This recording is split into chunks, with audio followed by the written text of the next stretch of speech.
快乐不整虚的，咱的评价都是真的。感谢帮我们发现好去处的大众点评冠名播出。番茄是个宝，茄皇错不了。感谢约一颗阳光番茄在里面的茄皇联合赞助播出。颜值饥客鲜满10分，感谢颜值下降但鲜味爆表的海天博颜特约赞助播出。一口畅爽，烧烤更有烟火气。本节目由可口可乐行业赞助播出。乳铁蛋白加乳脂球膜，助力宝宝体质双优。感谢真心守护宝宝成长的美蛋陈兰珍赞助播出。好网络就选中国移动，本节目由指定产品中国移动赞助播出。咔嚓咔嚓，一起脆翻天！本节目由美味酥脆、有料有趣的雀巢脆脆鲨赞助播出。您香绕舌尖，鸡虾在中间。本节目由一口鸡虾一眼好料的肯德基至臻鸡虾堡赞助播出。托友全国巡演已经火热开启，打开效果小程序参与城市许愿，享优惠看演出。5险2竞赛目前已经过半了，下半场我们还有4支小队将登台表演。8岁那年我就感慨，我说人呐，不服老是不行了。你不知道今天是不是昨天，但明天肯定是今天。就突然就会回忆到好多东西嘛。我年轻的时候非常漂亮。你这个就叫做 PTSD， 就是我们羞愧，我们反省，我们既然曾经拥有。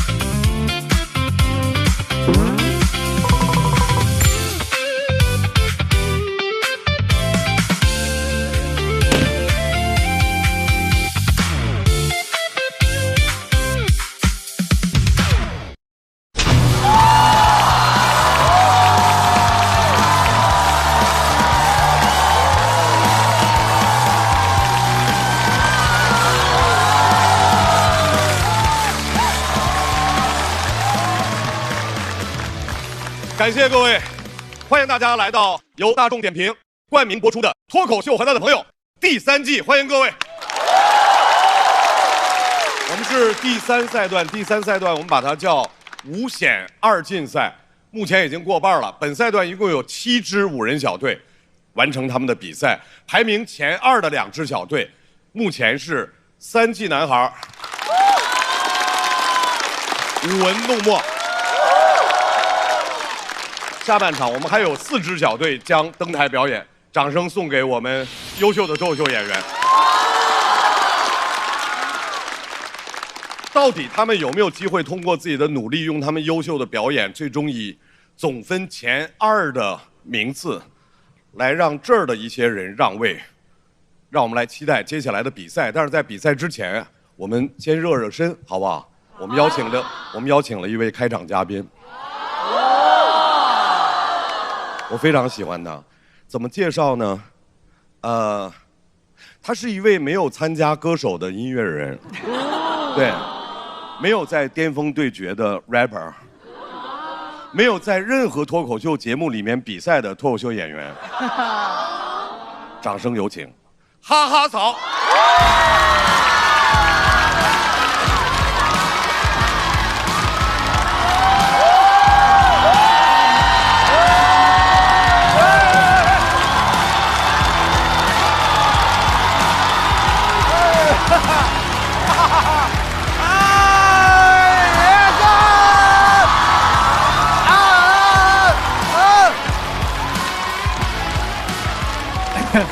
大家好，大家好，我就是张绍刚老师说的那个3无产品啊。我这一开始真的要来开场，挺紧张的，但是我仔细一想，我又不必，没什么压力。他们还在这个幽默高考里面，还在这努力的比争那个大王，我已经保送摩利哥先生了，我反正。啊，真的朋友们，我发现当歌手太爽了，啊，一首歌火了，我能唱10年，还不用自己写，我自己吭哧瘪肚写一个段子，在线下讲个2年，骂你的小某书用户就能起号成功了就。我当年就是因为讲老段子，被观众抓到过，被他线下真实了。当时在我们长沙西凤路101号某虎养车对面2楼的笑麻剧场。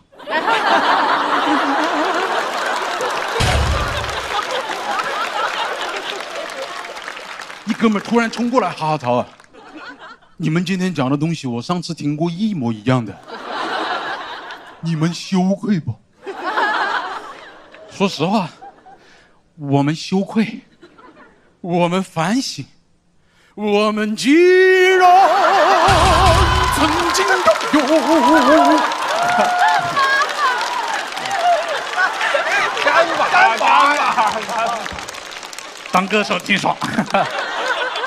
这次去真的挺多收获，我其中最重要的一个收获就是我发现我认识了我自己是个什么嘴脸。人呐，真的是不能让我这种小人得志。我这音中刚混出一点点名堂，我发现我本就翘翘的嘴巴居然还能更翘。我那魔力哥第1期刚晋级回校麻，看到昔日那些 homie， 我就管他们叫臭搞笑的。我还翘着个嘴巴叫他们做人，我说要你们多去 KTV 唱唱歌，搞得我害你们一样啊！现在好了吧，你们还是臭搞笑的，我是歌手。我真的就庆幸给我淘汰的早。你真要让我再往后混个2轮，我还歌手，我天王。到时候曹天王就要去北京鸟巢也开演唱会，那你们就可以看见4大天王里魔力红、魔力海、魔力青当中的魔力哥。来了，大家也不用举灯牌，直接掏出大众点评打卡，别人打扣，你们打卡，把鸟巢耍成哥的哈哈巢。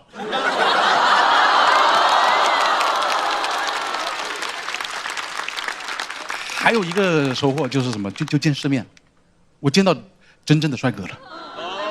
啊，没有说各位兄弟们不好看的意思啊，就是我之前在这里从来没有颜值焦虑过。我之前真的是，我在这里我觉得世界上最帅的人是张俊。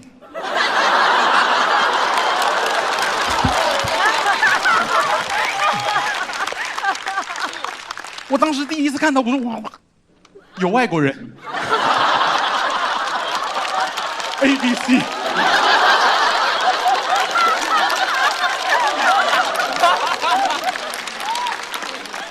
这一次我去那音中，我认识一个男团队长，哇，那才叫帅！我跟他一起合照自拍，我发现我手机居然其实有一个功能叫人像模式，我之前自拍的时候从来没有弹出来过。我的手机可能觉得这人像就不开了，就不像人这。真的那哥们太帅了，我感觉张俊站在身边当不了 ABC， 也就是个阿波茨吧，阿波茨。阿波茨。阿巴特。一开始觉得张俊还挺有性张力，现在姓张的，姓张的。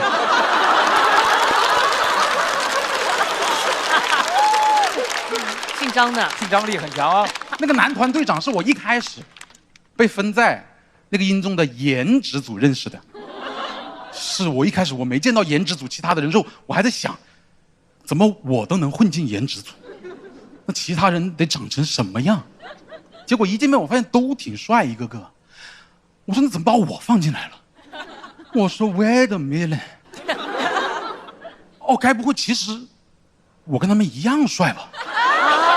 我该不会就是那种帅而不自知的人吧？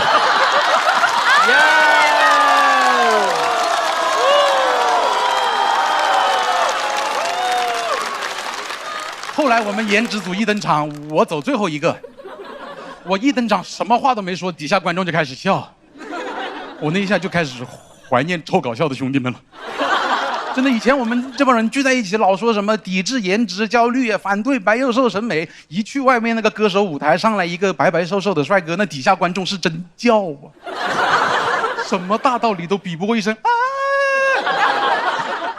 所以我受刺激了，我想变帅，最近几个月都在减肥。是吧？瘦了不少，瘦了不少，谢谢。首先我要感谢我家人的支持。我还记得我当时站在体重秤上，我看着199.8斤的那个体重，我老婆温柔的话语激荡着我的心灵。胖到200斤就离婚哦。我说好，亲爱的，那晚饭你就自己吃吧。我要吃的话，那就是散伙饭了，亲爱的。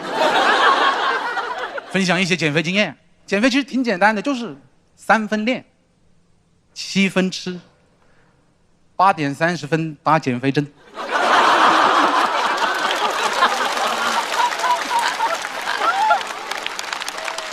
哈曹大方承认使用减肥药物。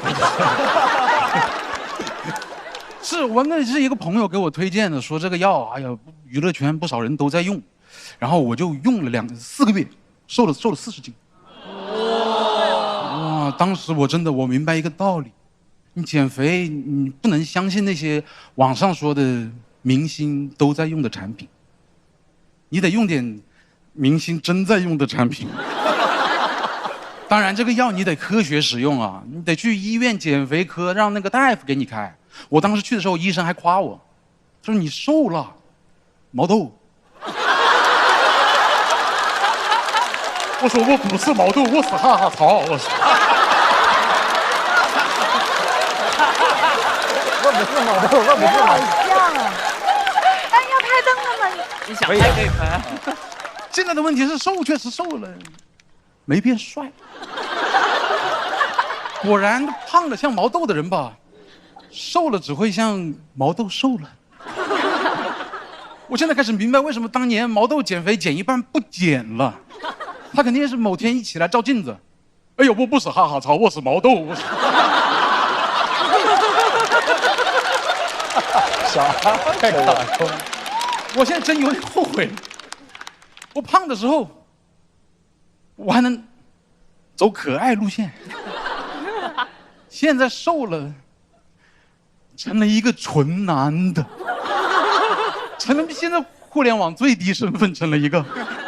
哎，这肥减的皮薄了，线露出来了，一点帅哥都没往里加。一般说到这呢，我就应该讲点自己不帅，但是也坦然接受，完了再与生活和解之类巴拉巴拉的一堆那个屁话。但是吧，我一想，我又不比，我就不说这废话了啊！你们好好比吧，祝各位考生考试顺利，谢谢大家，我是臭搞笑的哈哈曹。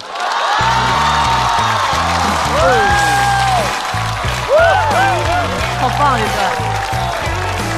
来，再次掌声送给哈哈曹，感谢哈哈曹的表演，也希望哈哈曹在其他领域好好发展，也不用发展的特别好，这样就能和我们常常的保持联系。再次感谢哈哈曹，聪明。我们下半场的比赛要正式开始了，介绍一下规则。我们这个赛段一共有35组选手，在赛前组成了7个小队，队内5人轮流表演。每个队员表演后将公布所得到的票数，5人票数相加就是小队的最终分数。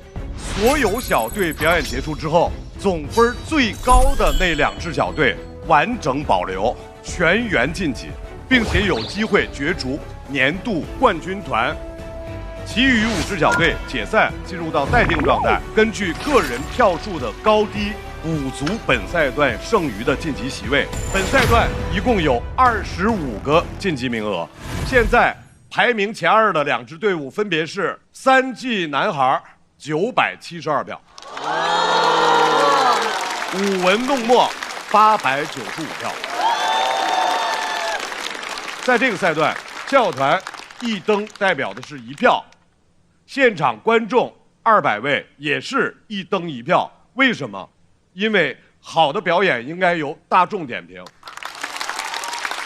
所以各位朋友，你们手里面的每一票都非常非常的关键。但是呢，多说一句啊，压力是演员的，不是你们的。大家调整心态，放松，就当看一个大型的拼盘表演，好不好？把最热烈的掌声给我们马上就要上场的演员朋友，好不好？加油加油加油！来，马上要出场的这支队伍，3对2。Hello， 大家好，我们的组合名字叫3对2，我们的口号是耶耶耶。之所以会叫这个名字的原因是我们都是原配。太默契了。嘿，各位，目光锁定我们这一队。臭车带人饮酒味，刘坚不是我原罪。小五失语已经化身2只蝴蝶翩翩飞，历经遗憾拆组，故事起落几回，兜兜转转相会，烂梗超级加倍。杰尼，结缘2017，一个阳光热情，一个带点忧郁，无需刻意磨合，相处自然契合，理解你也理解你，简单快乐才叫意义。谁说荒岛没人气？宇宙中心有小峰和乔叶。不管悬疑卡通剧，开机就不会 NG。荒岛。3队邹妹，今天场在场，全体未来营救，热血人滚烫。6、3队2。而这队派出来的第一位演员，在第一次亮相的过程当中就大放异彩，让我们掌声有请丹妮。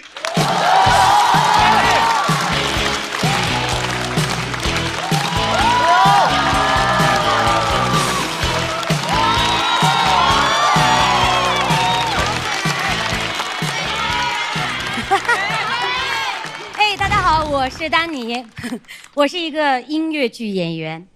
这2年呢，我迷恋上了一件事情 ，SD。SD 就是观众在剧院门口跟我们合影签名这个环节啊，我太喜欢这个环节了。观众非常热情，有的时候他会扑上来，丹妮，我好喜欢你，可以跟你合个影吗？可以祝我高考加油，身体健康吗？哦，谢谢，拜，加油，痛快。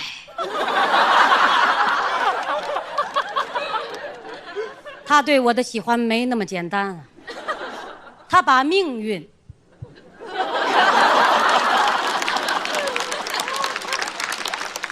交到了我的手里。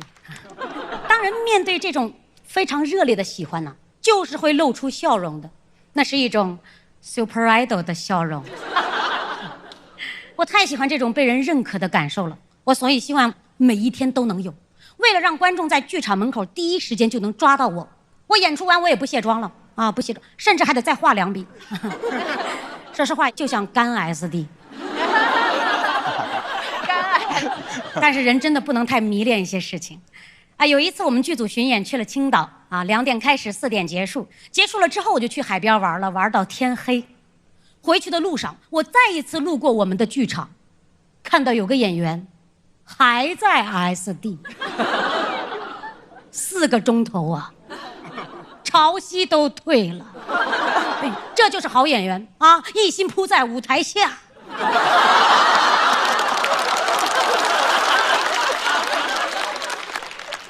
我看不得一个演员这么辛苦啊，因为我没有。其实那天我们同时出去，我也 SD 来着，只是我这个人递的比较快闪。那天的票房明明很好，门口堵得水泄不通，但是我就是离开的很顺畅。我没有卡顿，我感觉观众给我让出了一条路。走吧，只能走，离开人群。这时候我看到有一个陌生人缓缓向我走来。怎么办呢？是金子就是会发光的。对方笑着跟我说：“哎，你好，那边是有什么明星吗？”别人的 SD 都是万众瞩目的 SD， 但是我的 SD 都是草草了事的 SD， 普通 SD、PTSD。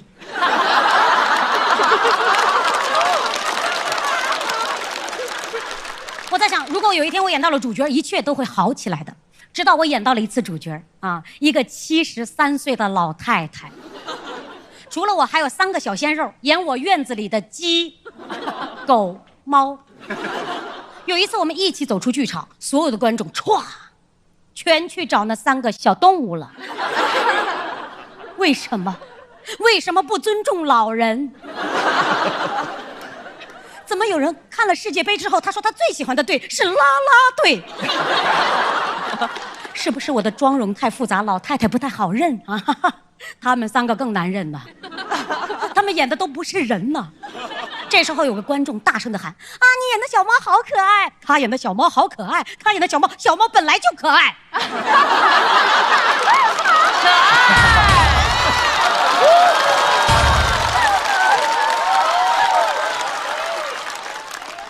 老太太没人在意，我只能慢慢的走向大巴车。也不是腿脚不好，就是想赌一把。没人找我，赶紧走。上了大巴车，我就看着他们 SD， 我真的很生气，因为他们不上车，大巴不发车呀。这时候司机突然回头问我：“阿姨，你们剧组这3个男主都挺火的，是女主，是女主，大女主，老女主。”我突然就清醒了，我一下就认清了现实，这些人不是我的受众，我的受众只是边界感比较强。我的观众非常喜欢我，只是不爱 SD 啊，但是我爱 SD。他们对我表达喜欢的方式就是发私信，演得不错，加油。你太克制了。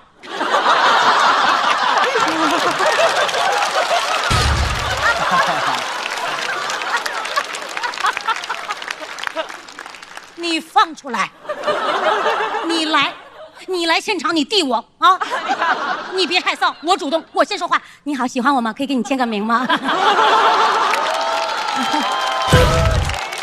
啊，可以跟你合个影吗？祝你高考加油，身体健康啊！要钱是吧？来。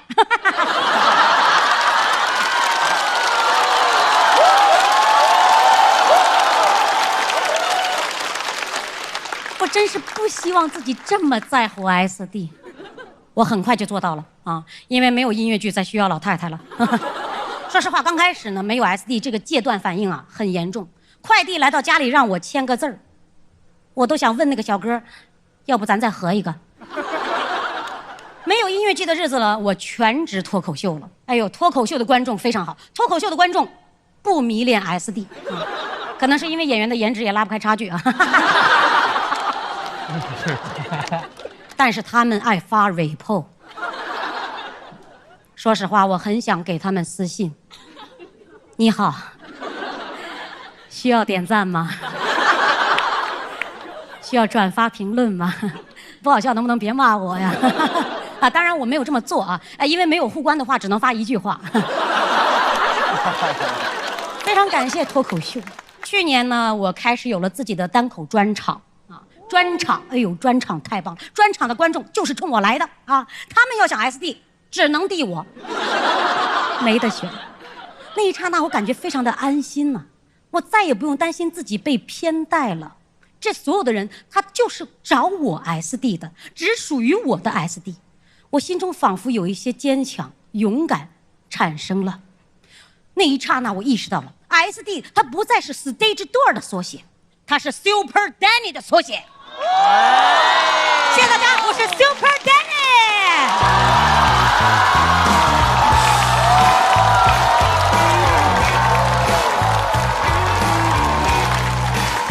咱们组要走了。来，各位抓紧最后的投票时间，投票倒计时。再次掌声送给丹尼。Super Danny，Super Danny，谢谢，感谢老师。徐颖已经笑得不行了又。对，我又笑，但是最后你说我就是 Super Danny 的时候，其实我还是很感动，就是。谢谢老师。就没事，我经常感动，可能上岁数容易这样。就是。首先你特别好，节奏感、你的控制能力、你的表现力，我都觉得是非常优秀的一个演员。我记得很多年以前，现在任素汐就是很好的演员，超级棒。她当年在演话剧的时候，还没有人知道她是谁的时候，那时候驴得水，我去后台去跟她表白去了。我说我好喜欢你，你去 SD， 就是你对，因为其实你们是非常有才华的。真正喜欢你的人，只要你在台上有人看见，总会有人欣赏你们的。我觉得这个是最重要的。那是对，当然你在你的脱口秀里面也表现出来了，你相信自己，你说我就是 Super Danny， 所以对我来说很感动。对，我再跟你们说一个题外的，就是因为我们出道年龄早，我们那时候都有签售。对，签售。其实这些人里面可能有真正喜欢你的，但有一次签售，成千上万的人在那个商场排队，我写完，完一个老人过来领完了以后，我签名，我的专辑曲印，他说：“这个去哪里领鸡蛋啊？”就是当时你可能有一定的知名度，或者是商业的这种宣传，那个就是一个形式上的东西。但我觉得我需要的还是你的观众，真正喜欢你的人，他对你的这种欣赏，我觉得这个最重要。长久的喜爱。谢谢老师。而且我们都特别喜欢丹妮在台上说话的那些哇那些风采，对，那干 SD 啊，然后而且 PTSD 那块太巧了，我觉得太好玩了。普通 SD。对，而且光说话就爱听。对，而且我特别喜欢丹妮，就是我觉得她身上她有个力量，我感觉她很有勇气。就比如我如果是一个音乐剧演员，然后我一直就是没有得到我想要的那个 SD， 我会不好意思说，我会装作就是，哼，我才不需要 SD。你这个就叫做 PTSD。我就会就是强行的我就会感觉会躲避，但是故意那个。对，但我觉得丹妮她是遇到任何问题，她都是敢于去解决，然后去找到那个解决办法的。她可以从脱口秀的方式去找到她的朋友们，然后去可以从脱口秀的方式把自己这个心里把它变成一个让大家乐的这个点去说出来。所以这样的一个解决方法是我特别喜欢有解决能力的人，所以非常喜欢丹妮，加油，Super Danny！谢谢老师。虽然说我秀没有 SD， 但是可以 DK 打卡呀。观众下次遇见了咱们 Super Danny， 不用太克制，打开大众点评打卡就对了，让大众点评记录你们的相遇。是的。SD 只在剧院门口，但是 DK 在哪儿都行。那我们现在就打开大众点评，搜索脱友，一起赢限定周边，并且可以有机会抽取来现场观赛的门票，一起去打卡吧！哇！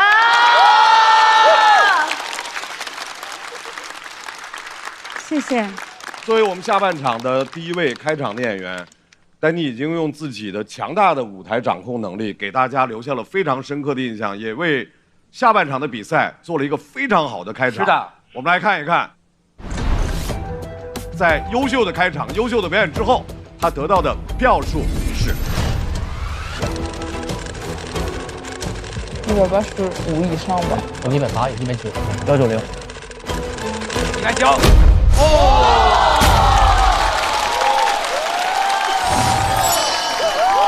可以，厉害。不错，开始还行。187，非常高的票数，再次掌声送给丹妮。谢谢老师。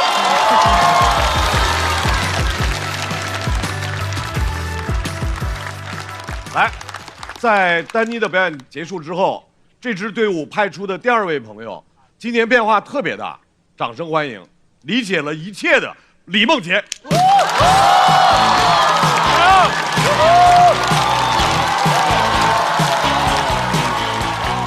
Hello， 大家好。谢谢。我叫李梦洁啊。一比赛就又到证明自己的时候了。我最痛苦的是，每次需要我证明自己的时候，我都会发挥失常。我朋友安慰我说：“那这就是你的正常啊，你已经证明过你自己了。”我上次证明自己失败是给呼兰开场。我知道可能很多人不认识呼兰。认识，就是搞砸了一个前辈的工作。我当时很自信啊，我准备了10分钟的段子和5分钟的笑声，正好15分钟，我9分钟就下去了。这本来是一个很温暖的故事。我去年刚淘汰，呼兰就给我发微信说：“梦洁，你淘汰把哥难受的。我的专场草台班子8月底上海启动，你来给我开场，线上5分钟发挥不出你的魅力，你给我来一套15分钟的。”听得出来，呼兰爱财，别人恐惧他贪婪，把我当股票了，抄底我呢。中国胡菲特，我说其他演出全推掉，整个8月都给你。整个7月份，我泡在杭州的小剧场打磨了一套段子，场场好笑，笑得我都害怕，我怕呼兰接不住啊。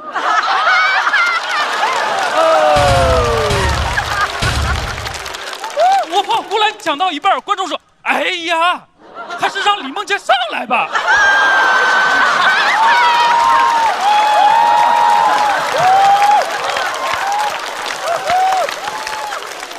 我已经准备好了，去上海扬名立万。我以为我就给他开1场，1000多人。我到了之后才知道我要开7场，7000多人，没有扬名立万，挫骨扬灰。我在上海梭哈了我的职业生涯，我伤害了上海。我现在害怕上海，你们能想象吗？一个人害怕一座城。讲第1场的时候我就知道不行了，没人笑，连叹息声都没有。1000多人，太能忍了。我下台第1课就打开了小某书，就有人骂我了。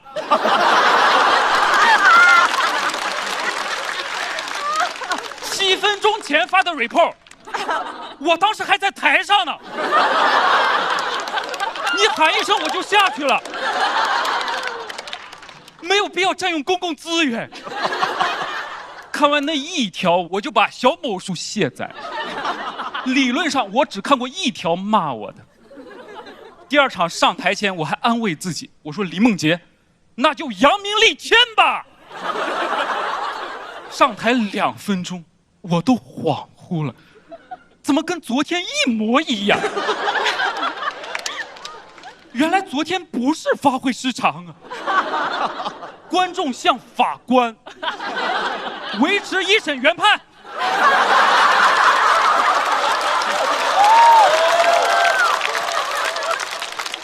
死刑！我没有小某书，我都知道那2天骂我的太多了，因为会有好心的演员告诉你的呀。那些演员来后台探班，见我的第1句话就是：“梦洁，演好吧。”我想扇他。我知道是时候保护自己了。我之前上台都是“大家好，我是李梦洁”，后来我就是“大家好，我是开场演员”。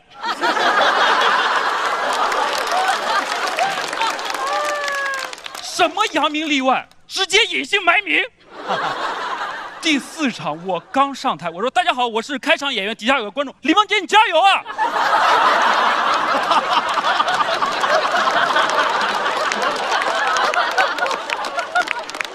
我赶紧开了个玩笑，我说哦，你们也太热情了，那我也给你们一个福利，你们笑得越大呀，我下去的越早。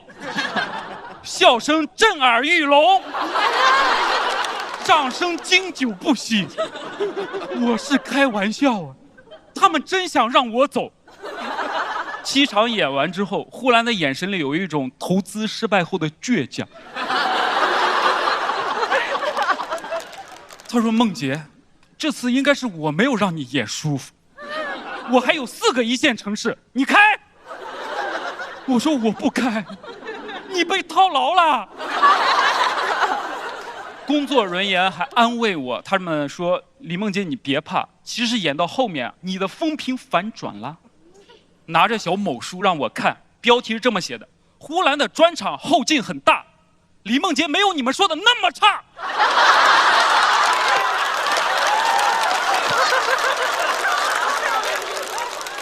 我只认同前半句，呼兰的专场后劲是大。半年我都活在愧疚跟反思中。为什么我明明杭州打磨好的段子到了上海就不好使？可能是我之前太狂了。我之前在小剧场我都说我要去上海给呼兰开场了，你们帮我听一下好不好笑？我感觉杭州的观众在玩我，在做局。我讲啥都笑。他说：“哦，那你就讲这个。去上海，去丢更大的人。”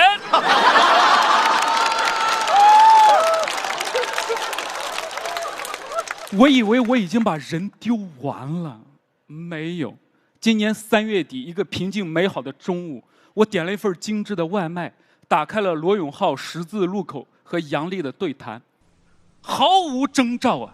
罗老师说：“前阵子呀，我去上海。”看了呼兰的专场，那个开场演员凉的呀！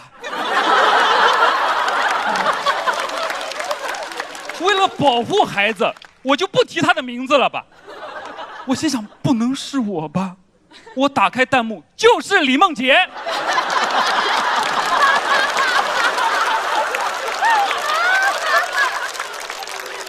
罗老师，你要真想保护我，你可以完全不提呼兰的。那7天的开场都是我呀。不要去看那个视频，我给你们重复一下就可以了。罗老师是这么说的：这孩子呀，有15分钟的热场时间，从第1分钟量到第15分钟，观众连礼貌性的微笑跟掌声都没有，但是这个孩子临危不乱。根本不在乎观众，就是按自己的节奏讲。我乱了，我不是钢筋铁骨，我也是人啊。我冷场的时候，我的脸也是烫烫的。去年开始就会有很多观众来关心我，他说：“李梦洁，我们为你好，不要讲脱口秀了，你就是不行。”我说：“我不行。”我得讲呀，这生活你就是会搞砸一些事情的，我不想搞砸的。但是生活它不是证明题，它是一个选择题。我现在选择不给呼兰开场了。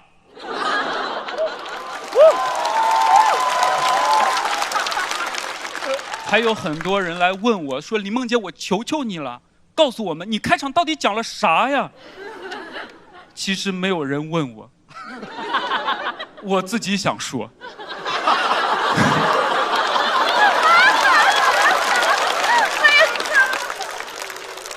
就是第1轮高票晋级的段子。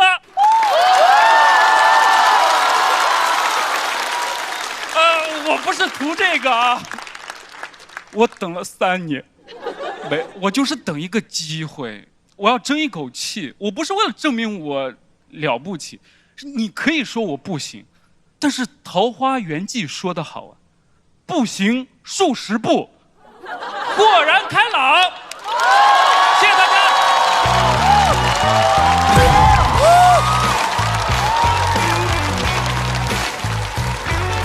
哎呀，太棒了，李梦洁！李梦洁，最好的李梦洁，40高分。来，各位抓紧最后的投票时间，来投票倒计时。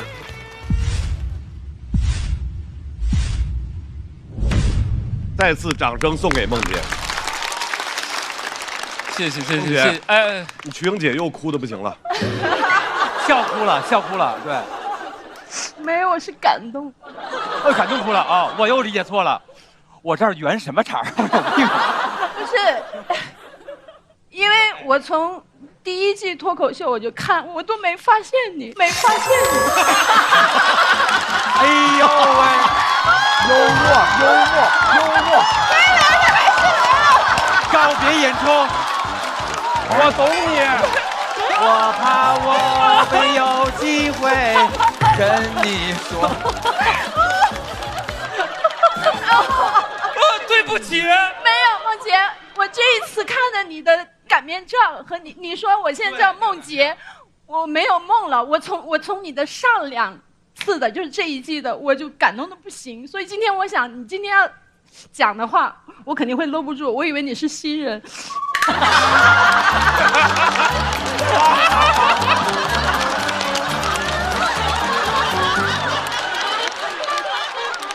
再问是一种处境。因为你真的讲的太好了，谢谢。我觉得之前没出来，只是时机未到。你开场管它凉不凉、冷不冷。热不热的，你问不问的不重要，没有之前的就没有现在这么发光的你。谢谢。对，积累。所以我为你的坚持，我为呼兰的倔强。呼兰有慧眼，替他开心，深深打动了。是。但是呢，梦洁是这样，刚才瞿颖姐在鼓励你的时候说了一句话，说开场冷不重要，还是重要的。我是说给呼兰的那个之前的开场，主要说给呼兰听啊。对对对，哎，真的特别棒，真好，特别棒。鲁豫是不是有感觉这一季梦洁像换了个人？我总觉得一个人在舞台上被看到的时间点是不一样的。有的人可能在那个时间点到来之前就先走了的话，就会等不到被看到的时候，我会觉得特别可惜。我刚其实也跟瞿颖一样特别感动，其实我的泪点偏高，大家看不出来。就是感动点就在于我终于明白为什么脱口秀演员说在台上你一旦能够用调侃的方式去表达一件事的时候，可能是内心真正和解的那个时刻。但我总觉得能够承认自己专业上的某次失败远比承认痛苦要难，因为痛苦可能是别人造成的。但如果专业上的失败可能是因为你自己此刻你觉得还不行，那个瞬间其实很有挫败感的。所以一方面从情感上我觉得梦洁很了不起，另外从专业层面我觉得这段特别的棒。我就希望你能够行过这数十步之后，能够看到良田美池桑竹。最主要的一点就是怡然自乐，我觉得这个很重要。我也觉得这一季李梦洁除了是一个很好的单口演员以外，还是一个很成熟的喜剧人物了，就觉得很棒。谢谢。我觉得特别棒。刚才我跟森真也说，我们都以前有过这种相对有点不堪回首的那种舞台。对，冷场的时候，就有的时候唱歌，就像大老师说的，我也演过，下面只有1、2个观众的人，就我会唱到中间会很尴尬。1、2个观众，爸爸妈妈吗？但真的就尴尬到我在中间我就已经想过去了，但还好因为歌手有伴奏，所以我可以闭眼睛假装逃入。感觉孟婆要是来看我演出，都想喝几碗自个儿熬的汤，你知道？但是你就开花了呀。只不过就是感觉以前说的那个点吧，就特别多，就是找不着那个重点。然后我就感觉你特别像一个那个爬梯子的人，但是靠错墙了，你知道吧？因为你一直很努力的在爬那个梯子，但是你这个墙靠错了。现在你的墙靠对了，爬得越高，你就越能开自个儿的爬梯，好不好？棒棒的！谢谢。而且我强调一点点啊，那个罗老师以前超级喜欢他呀。对，是，罗老师鼓励我了，一直很喜欢你。对啊。梦洁，我想多问一句，就是你觉得今年自己最大的变化是什么？变化是带梗来的。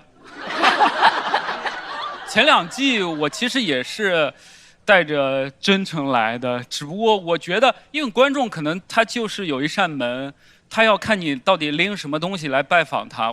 我可能第1年、第2年的时候带的东西好像不是观众特别喜欢的，但它是我做的东西，只不过可能今年我做的东西有些观众喜欢了，我当然非常开心，也谢谢观众能够开门接纳我吧，谢谢。那我快速的说一下，因为这种人表现比较好，我快速的感谢一下我们的编剧团小马跟放放，然后呢他们会帮我挖掘我的情绪，然后呢演员我最感谢布姐，因为布姐每一场从去年开始就一直在鼓励我，每一场她都在鼓励我，我非常感谢她。OK， 谢谢。没事，梦洁，我也跟你那个认真的表白一下，从你第1季的1818新闻演的时候，我就开始超级喜欢李梦洁。对，所以你今天越来越好的这个状态，我相信是很多一直追着节目看的人心目当中李梦洁应该达到的状态。再次掌声送给李梦洁，棒棒的！来，我们来看一看豁然开朗的分儿，李梦洁得到的票数是，我认为会190以上，必须的。我觉得有200。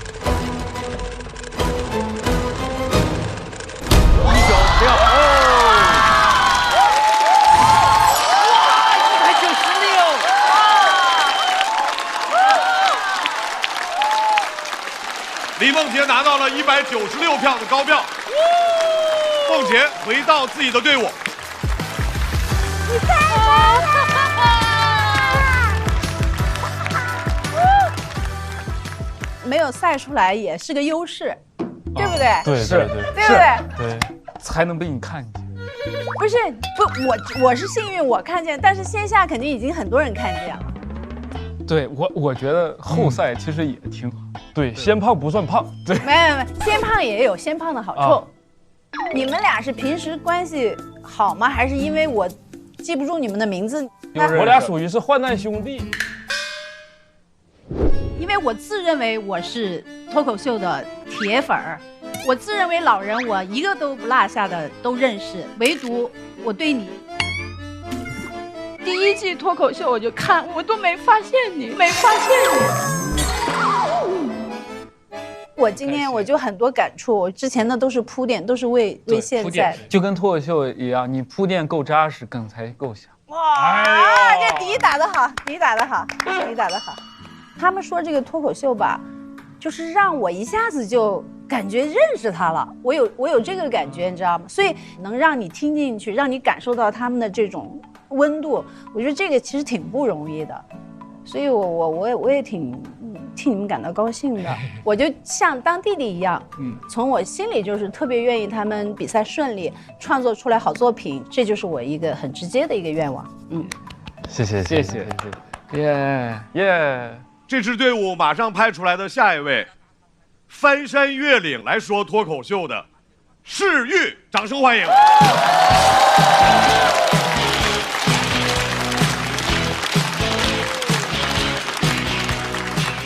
好，大家好，我是世玉啊，我是来自大山的留守儿童，从小跟爷爷奶奶一块儿长大，不是一块儿长大啊，那我今年也80多了。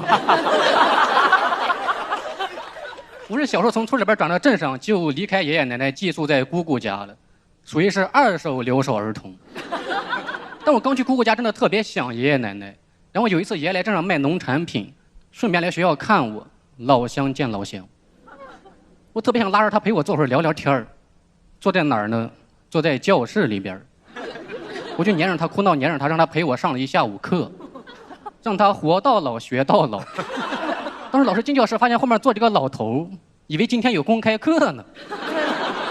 但是这个公开课是不是太公开了？因为听课的领导打扮的特别像煤油打扮，他没带纸笔，但带着扁担。还把扁担放在了板凳上，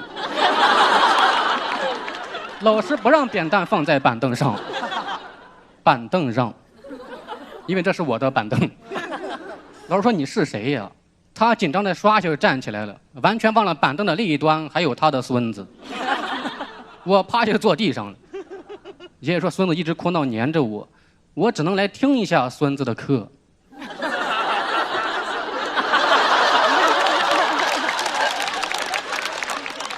老师说你别说了，坐下听课吧，爷爷。哎，你们有人跟爷爷做过同桌吗？我爷爷特别爱交头接耳，因为他听不懂，他老是问我说啥时候下课呀？我想出去呀。他坐不住，他说他要回去放牛，我没有放他。我说你不学，别人还要学呢。3年级是最关键的1年呀。我们那天下午上了4节课，我们俩一点都没听，我一直在劝学。我就套用老师那些话，我说你现在不学习，以后长大只能去种地了。他说我就是种地长大的。他说我坐不住，心里边慌，把你的作业本给我。我说你不会想记笔记啊？他说他要卷旱烟。他心慌，想抽个烟压一压。因为我之前在家里边经常用我学完的课本给他卷旱烟。因为这样的话知识好吸收一点。他学习是不过脑子的，过肺。肺有诗书气自华。但是我那天没有给他卷旱烟，因为语文课是不让做手工的。然后他很疑惑地问了一个让我很疑惑的问题，他说你们这啥学校呀？上课都不让抽烟。我说下课也不让抽烟。他说那我再也不来了。因为他是一个非常胆小内向的人，但是他父母希望他英勇高大，给他取名叫英高。他也是不负众望的蹿到了1.65米，然后村里边叫他英矮。为什么不叫英短呢？首先这个物种就不对啊，其次英短是他哥的外号，他哥本来叫英长。他们家取名的理念是预期违背。但是其实现在上课的事只有我能知道了，因为爷爷在前2年的时候老年痴呆了，医学上说是阿尔兹海默，我奶说是抽烟抽的。爷爷80多了，在今年5一的时候离开了我们，后来又找回来了。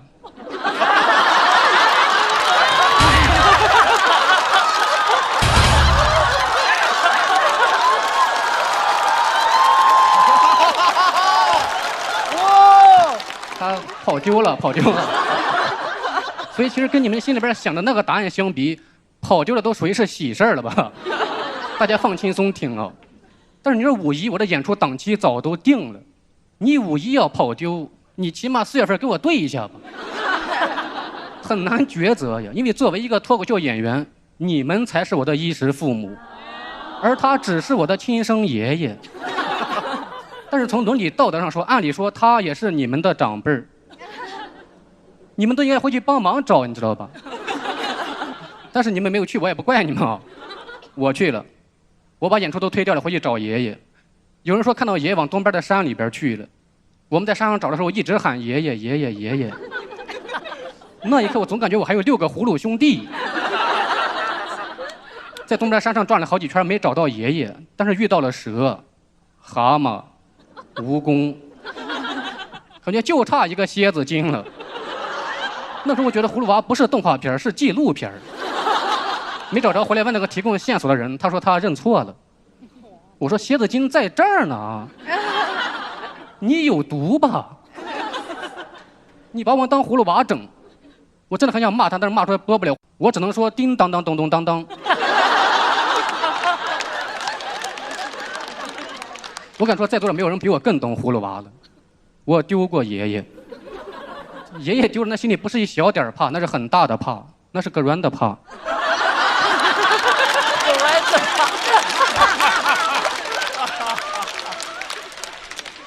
然后最后我们是在西边的山上找到爷爷的，好一个声东击西啊！爷爷给我用了《孙子兵法》，找到之后爷爷还能自己走，我爬了2座山，腿酸的不行了，我都想让他背我下山了。回来给他买了一个定位器，现在是超过方圆1公里的圈，他就会定位器会警报，但是爷爷他坐不住，他老是想出圈，但是他一出圈，他的家人们只会很着急。就要给他疯狂打 call， 他也不接。我说你别跑，真的很危险。但是他不明白，于是转身向山里走去。而且老年痴呆让我看到我爷爷的另一面了，因为他年轻的时候是非常胆小怕黑的，但他现在是非常胆大黑怕的，燥得很。哎，80多了，经常 diss 那些60、70的年轻人，说你打我一下试一下。没有人想试一下，谁会没事想打老头玩呢？他说我年轻的时候村里边我谁没打过，我奶说你谁都没打过，你连我都打不过，就是没有奶奶你都不知道爷爷说的哪句话是真的。他黑怕，但是他不 real， 就感觉爷爷要给自己写一部野史，但是没想到奶奶是史官。因为他每次说了一大堆，奶奶就4个字儿，又开始了。他现在还喜欢研究历史，说唐朝是李世民，宋朝是宋小宝，甚至还有刘老根的事儿。你看小时候不好学习就是这样的，因为3年级是最关键的1年，你错过太多了。但是老年痴呆这个病让我爷爷拥有一种魔力，所有人见到他都会迷失自我，都会不断的问我是谁呀？我是谁呀？我到底是谁呀？有时候问的你都分不清谁是老年痴呆。很奇怪，他已经大脑萎缩了，但是大家见面的第一件事是我要考考你的大脑。但你说有个人如果有糖尿病，大家不会想着见面说我要测测你的糖尿。天天问我是谁，感觉我爷爷像我们家的先知一样。所有人到他这儿来都要思考一个哲学的终极问题：我是谁？然后我爷爷就会调用所有的脑细胞，赐予他另外一个人的名字。那个亲戚就会开始哈哈大笑，说那他是我，我是谁呀？太哲学了，真不知道谁痴呆了。这一圈亲戚问他又坐不住了，他说啥时候下课呀？我想出去。真的很感慨，因为这些亲戚都是小时候爷爷教我认识的，但是现在他都忘了，我也想不起来了。亲戚太难认了，朋友们，堪比最强大脑。我感觉这对爷爷来说就是纯折磨，所以我现在已经不再执着于他把我继承谁了，但是我会永远记得他是谁。按理说这儿应该是很煽情的一个收尾，但这不是收尾啊。因为我还有一个精妙的 callback。是我上台给大家说的第一句话，也是我这几年跟爷爷说过最多的4个字儿。我是世玉，谢谢大家，谢谢大家。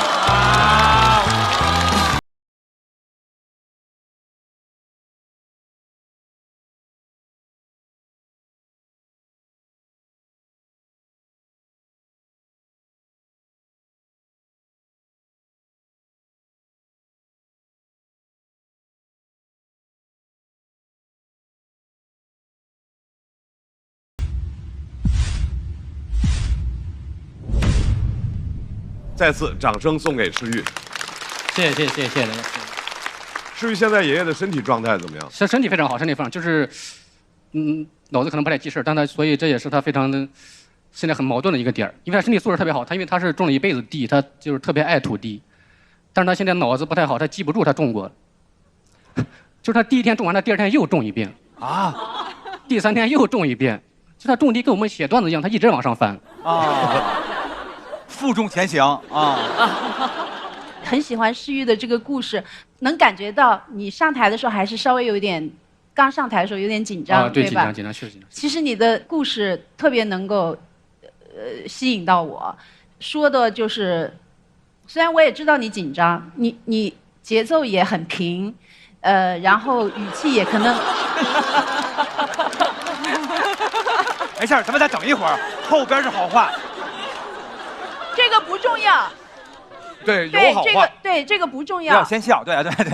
我可以再听你的故事，我从故事里面我能感觉得到你是一个跟爷爷感情很好的人，是，你是一个就是善良、很淳朴的这样一个人。就是故事听得进去，我觉得这个是已经很好了。谢谢老师，谢谢。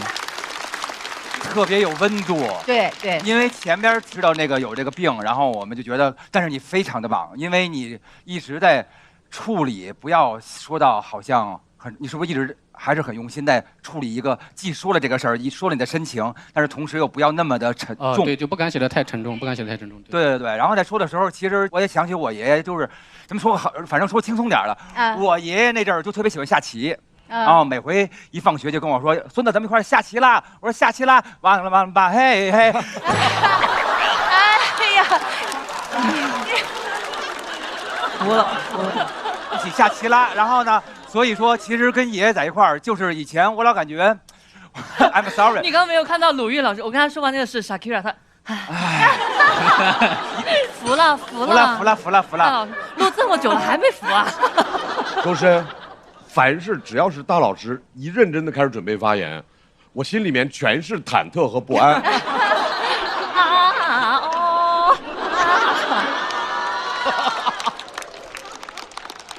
我也有个很大感受，就是果然每个专业对自己心中很重要的思念的人的方式是不一样的。就像可能歌手们他们会写一首歌，在演唱会上唱一首相关的歌，然后会感动的流泪。然后我也突然很害怕，我有个非常好的脱口秀演员的朋友。因为我害怕他怀念我的时候，他会写一个段子让大众来点评。对，所以非常期待他后面的段子和故事。谢谢老师。我理解世玉，就咱们这个表演风格，就是演得好的时候，就是有一种4两拨千斤的爽感，但是演的场子没有那么热的时候，就有一种4两拨4两的无力，甚至拨的是2两啊。对。但是我觉得这种风格呢，有一种段子比较容易出效果，就是张力释放的那一种，就是你说找回来的时候，观众就一下就非常轻松。对。我是很喜欢你的这个稿子，我觉得你的叙事和语句都非常流畅。谢谢老师，谢谢。所以其实世玉这是一个很难处理的题材，很妙，难度很大。对。分寸在哪里？表达在哪里？和受众的和现场观众的沟通方式到底在哪里？我认为世玉已经做了非常好的完成，再次掌声送给世玉。来看一下，在世玉的表演结束之后，他得到的现场票数是。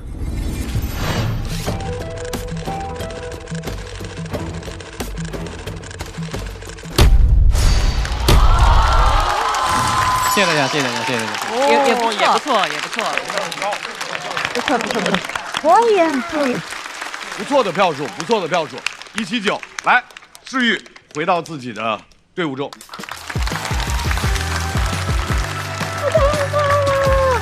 转。可以啊，诗玉啊，可以啊，加油加油！其实昨天录制节目，然后我下台拿到手机，看到我们家的群里边有20多条消息，我就知道肯定又有事儿，说我爷爷昨天又跑丢了。所以那一刻就是很复杂。如果没找到，可能我今天我也不比，可能我今天就跟爷爷这篇稿就永远就停留在一个开放麦的状态，它不会被大家看到。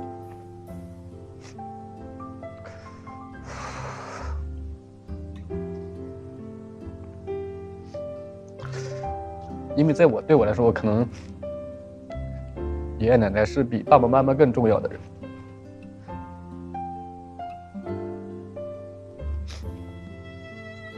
我们没有忘记他，而且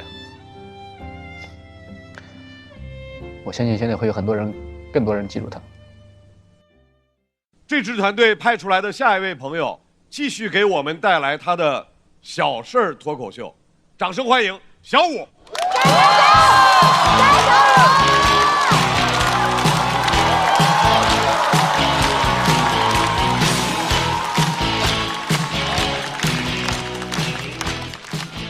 Hello， 大家好哈，我叫小武啊，我叫小武。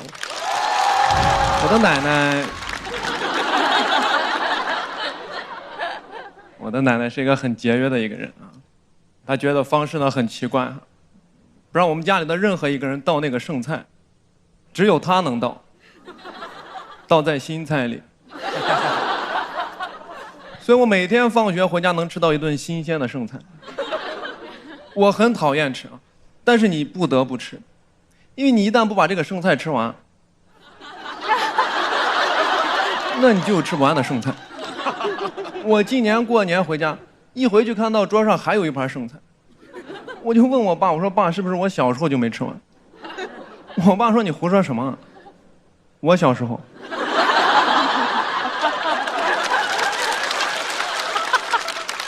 我跟你说，很多菜你这么做没有办法吃哈。像我最喜欢吃的菜是这个回锅肉，但我也接受不了这个回锅肉回锅。我奶还说什么之前一般家里想吃还吃不到，我说现在一般人也吃不到。我见过我奶最狠的一次，放学回家，亲眼看见她在厨房里面把各种不同的剩菜混在一起。大家想一下那个场景，一家5口人只吃1盘菜。但里面竟然有每个人爱吃的菜。我看着桌上的那盘番茄鸡蛋炒土豆丝加剩黄瓜，我说奶奶这不饲料吗？我感觉他能拍一期《舌尖上的315》。我说这饲料吃起来层次感太强了。他说这个在我们北方叫炖菜，我觉得应该叫昨天、今天、明天。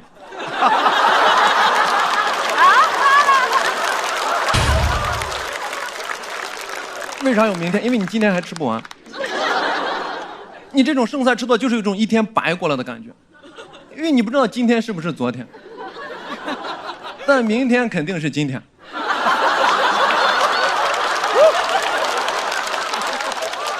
我奶也会找一些借口来搪塞。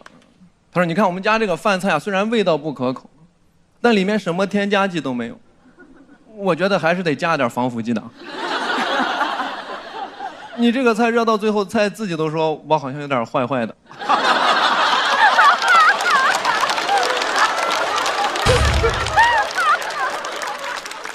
我夹了一口这个番茄，我就问他，我说奶，这番茄是不是臭了的这么酸？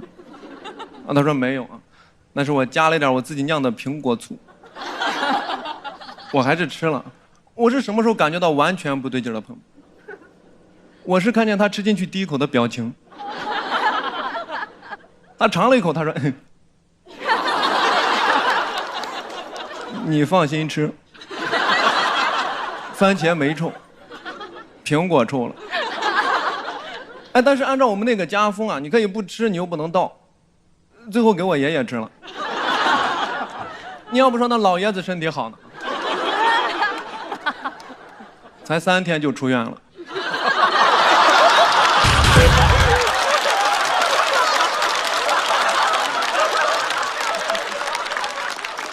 方也不敢住的时间太久，不然回来剩菜又吃不完了。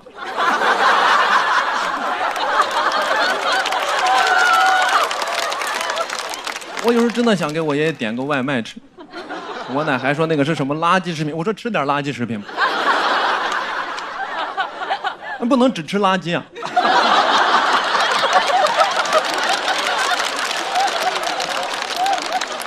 而且他问我爷爷那个问题也很奇怪，把那个剩菜盛出来，放我爷爷面前，他说：“哎，你吃不吃？你不吃我就倒了。”我没想到这是一个爷爷泔水桶2选1的问题。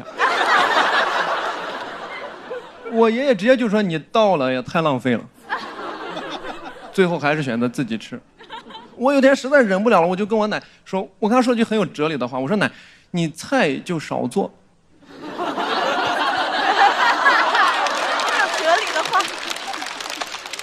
但是他其实做饭也挺辛苦，对吧？要花费蛮多步骤的。所以他说句更有哲理的话，他说：“少做就得多做。”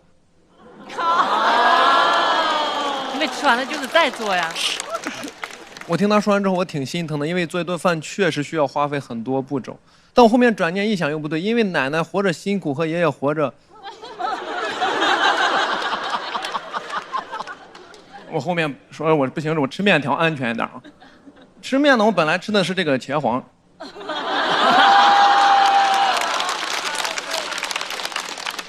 番茄是个宝，茄皇错不了。美统使用约1颗阳光番茄，吃这个奶奶不辛苦，爷爷享清福。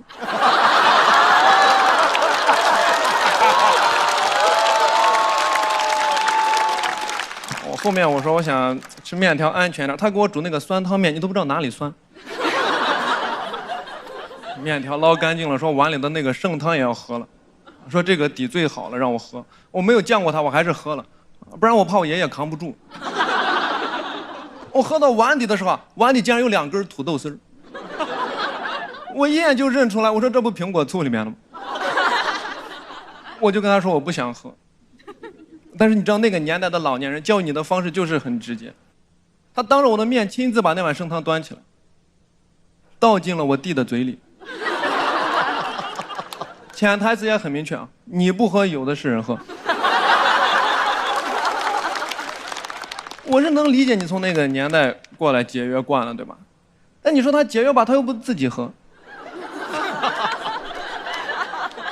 我弟当年才2岁啊，还不会说话。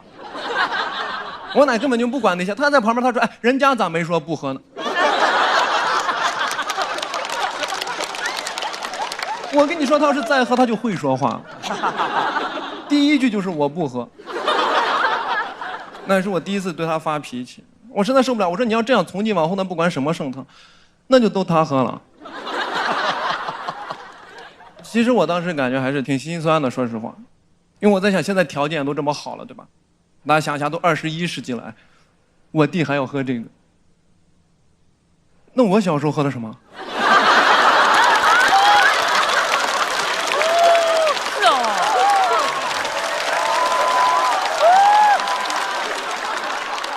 我都不敢想，我就问我奶，我说奶，那我小时候喝的什么？我奶说，她说你们小时候不都是这么过来的？我4个孩子，你爸你姑都是这么带过来的。我就问我爸，我说爸是不是真的？我爸说你别说了，我有点恶心。这个段子呢到这儿就讲完了，这个段子没有底啊，因为我讨厌底。好，讲到这，谢谢大家，拜拜拜拜。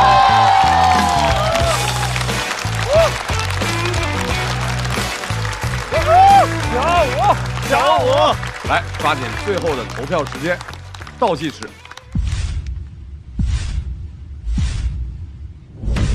再次掌声送给小五。小五的这个语气、节奏，是不是能留下深刻印象？莹姐。小五他是有自己非常好的一个节奏在里面，虽然他不是那种说话都是一个语调，但是他节奏抓得特别的好。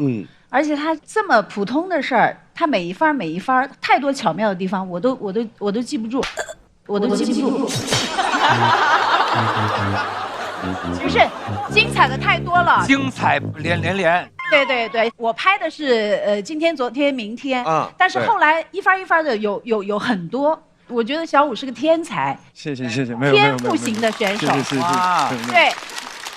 因为我觉得脱口秀演员都容易说啊，我自己形象不好什么的，所以就对帅的呢就格外说啊，可能投票是因为帅，但是绝对不会是因为帅才投票。我年轻的时候非常漂亮，你现在也很漂亮啊，但是我同时我也挺有才华的，我觉得那是必须的。但是像我年轻的时候，很多时候刚出道的时候会容易被说成花瓶，哎，所以我觉得是不能说。我长得帅、长得好看就是优点，我长得不好看就是看你放在什么地方。我觉得形象不是最重要的，最重要还是看你在台上的表现，你的能力、你的天赋、你的才华。对，才华横溢。对，谢谢老师，谢谢。小武就自己总结完，就把该听的听了就行。好，可以。小四爷老师，因为现在网上有人说小武是穷门新贵，所以对于你们这个非常拥挤的赛道，又来了一位新朋友。您作何感想啊？我也很好奇，怎么穷门连名字都差不多，小四小五的啊？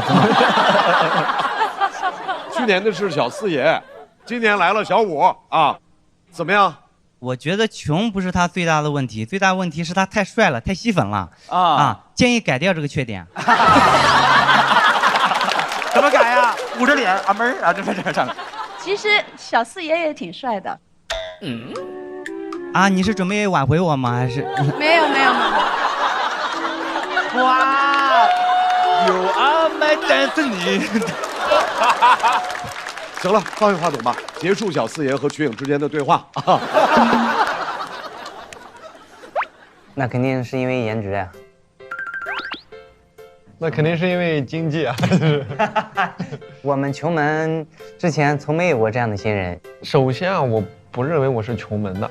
哎，赛道这个，我其实真的觉得我有时候生活挺奢侈的。他应该算是抠门、追求性价比啥的。也有观众跟我说，他说我是属于嘴硬赛道的，就是我是属于穷但不承认这一块的。我是没想到这个我也没看过他银行卡余额，但是从段子感觉网友总结还挺准的，还嘴挺硬的。对，嘴硬。聊下来感觉可以把他踢出穷门啊！他不是穷门的，别来蹭穷门这个标签哈。我认同的，我认同。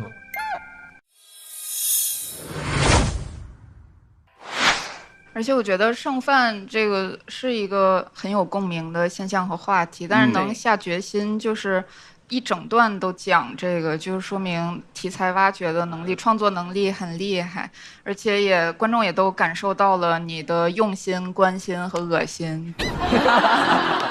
然后我觉得你也是创造了一种脱口秀，就是那种美食博主的反面，就是听了你的段子，隔壁小孩都干呕了。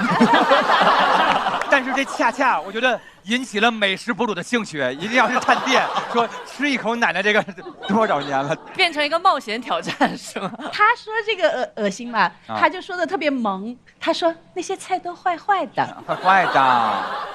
来，小五的优秀表现之后，我们来看一下小五得到的票数。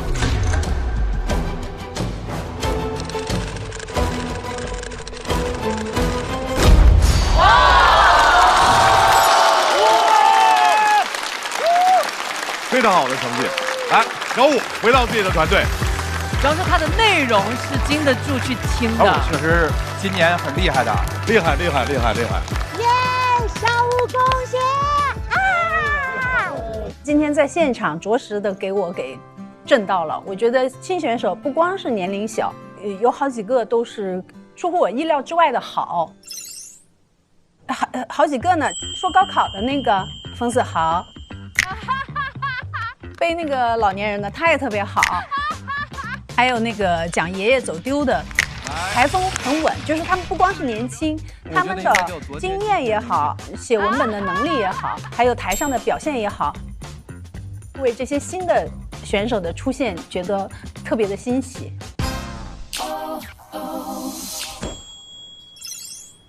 年轻吧，傲慢吧，骨子里的傲慢，这个是我，在参加这次节目之后发现，哦，原来高人还是非常多的。上节目之前挺狂的，现在经历了一个完全不狂，然后又努力把狂劲儿找回来的这么一个状态。我不狂，我平淡，就是正常演。哎，我爆个料啊，是林琛主动跟我说的，第2轮我们要把场子找回来。但不是这个语气，我说第2轮咱们能不能把这个场子找回来呀？尊敬的各位前辈，能走到这个地方实属不易。我们确实其实一直是站在大家老演员的肩膀上面，一步一步向上攀爬。对，非常感谢。我们第一次参加比赛，我们都省着打你们呢。我可没段子了啊！不要让我写出来。前辈们，我什么都没说啊。哦，有些话还是得狂人来说，我还是一直服大家的。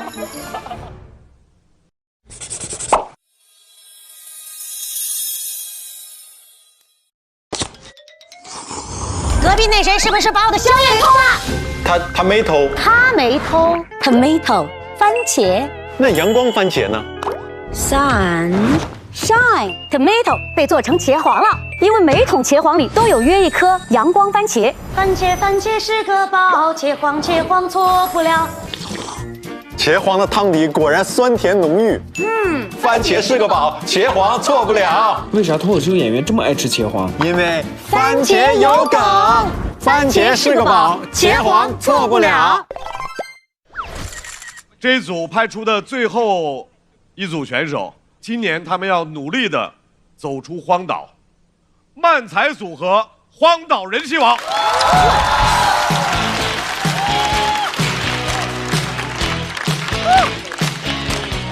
大家好，我们是荒岛人气王。好，那么在荒岛人气王的表演结束之后，我们也请3对2的所有的朋友回到台上，看荒岛人气王得到的票数是。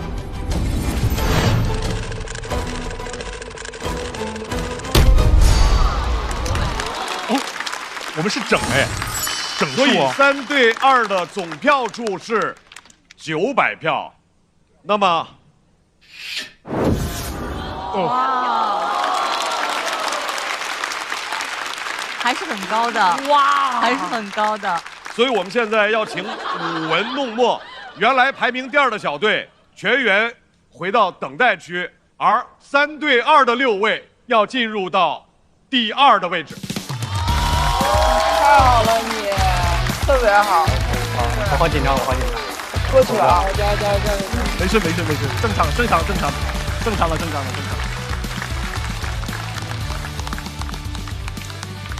马上，5组选手已经做好准备了。我们先要请来的这位朋友哇，一回宫激起千层浪，引起无数人的关注和讨论。我们看一看，今天又有什么话想说？掌声欢迎陈小静。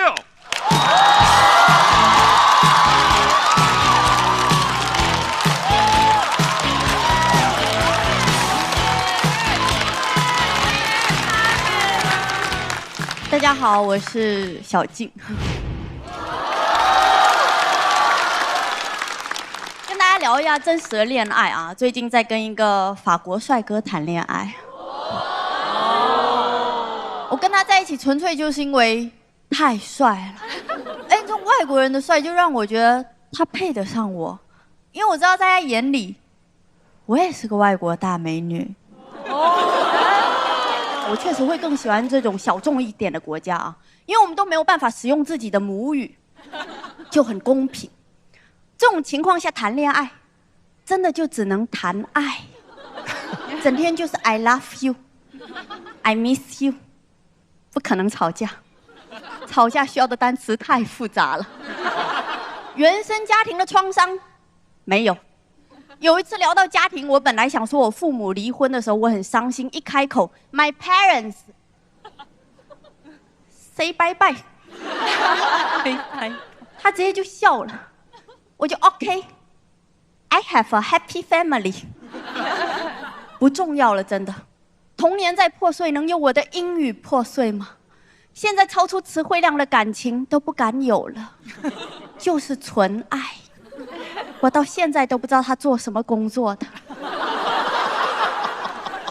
他说了，我没听懂，他要跟我解释，我赶紧堵住他的嘴。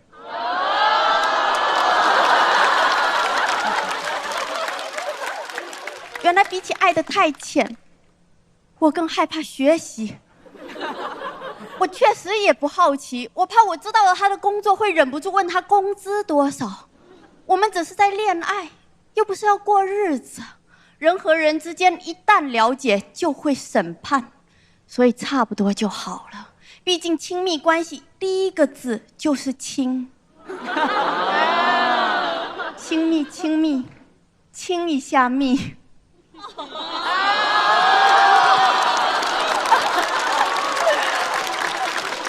当面聊天我还可以这样用下 body language 哦，但线上聊天还是得用翻译软件，就是我中文转英文之后，还要粘贴那个英文再转中文，看看有没有歧义。就像我说我要强吻你，英文转中文就变成了我要给你一个热烈的吻，那种变态的感觉就没有了。他很难了解到我真正的人格，就是我在那边 dirty talk， 他听起来超级 clean 和 sweet。有时候我都怀疑他爱的不是我，是 AI。但无所谓啊，我们三个把日子过好了，比什么都重要。有时候看他跟 AI 聊的有点无聊了，我也会发挥一下。比如他天天说 I miss you， 我希望有点新的表达。我说我不敢再想你了，我怕陷进去。他直接一个视频过来，什么意思？你是不是不喜欢我了？原来比起别人让我解释笑点，我更怕别人让我解释情话。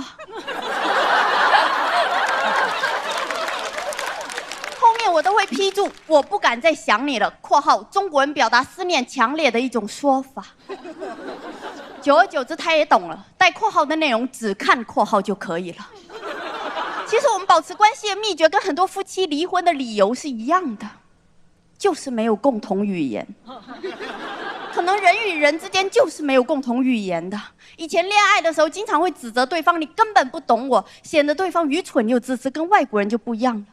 不懂不是很正常吗？我就喜欢他看不懂我，我甚至可以直接跟他说你的脆弱、敏感、忧伤我都不想知道（括号别说话，吻我）。大家都说情侣之间要多沟通，但沟通没有真正解决过什么问题。但亲是真能解决问题，那个多巴胺内啡肽一下就上去了，我就把它当西洋参。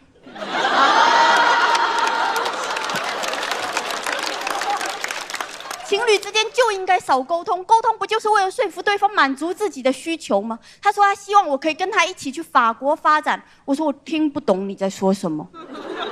他说好吧，那我考虑一下要不要来中国发展，我就嘿嘿。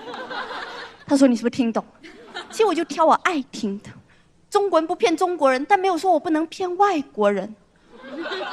我们之间的爱就是非常纯粹的语言障碍。我看到他就很开心了。有时候我在想，为什么我们会觉得小猫可爱？可能就是因为听不懂他在说什么。不会说话的东西就是很可爱。你跟猫说一堆，它喵了一声，你觉得它好爱我，其实它可能就在敷衍你。他在想这个人类出去1天了，罐头一个没带回来，负面情绪倒是挺多的。好吵啊，喵一下算了（括号别说话了，撸我）。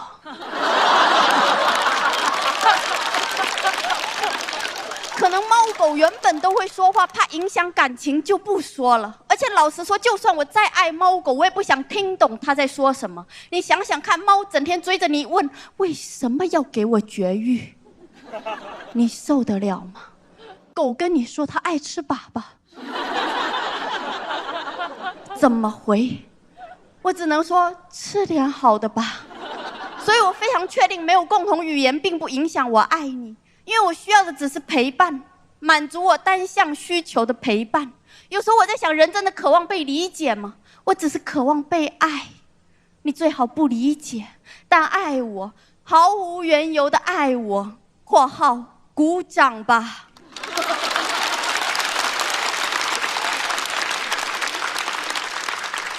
无梗狂爱。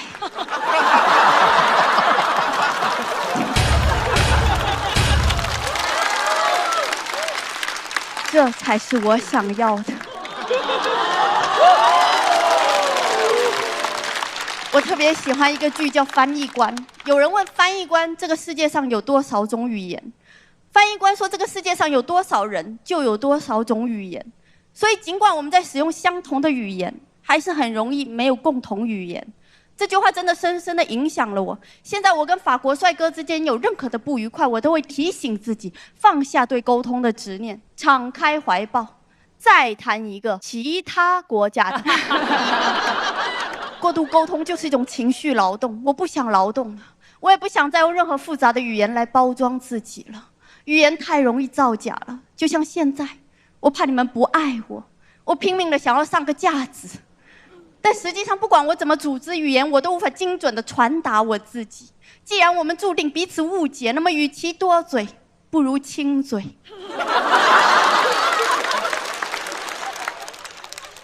知道吗？不管我说什么，括号里都是，请爱我吧。谢谢大家。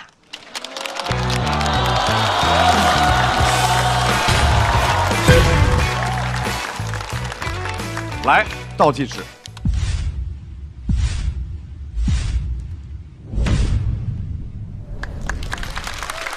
我觉得小静因为可能口音啊、气质的关系，所以讲什么尺度大的段子都让人觉得很纯爱。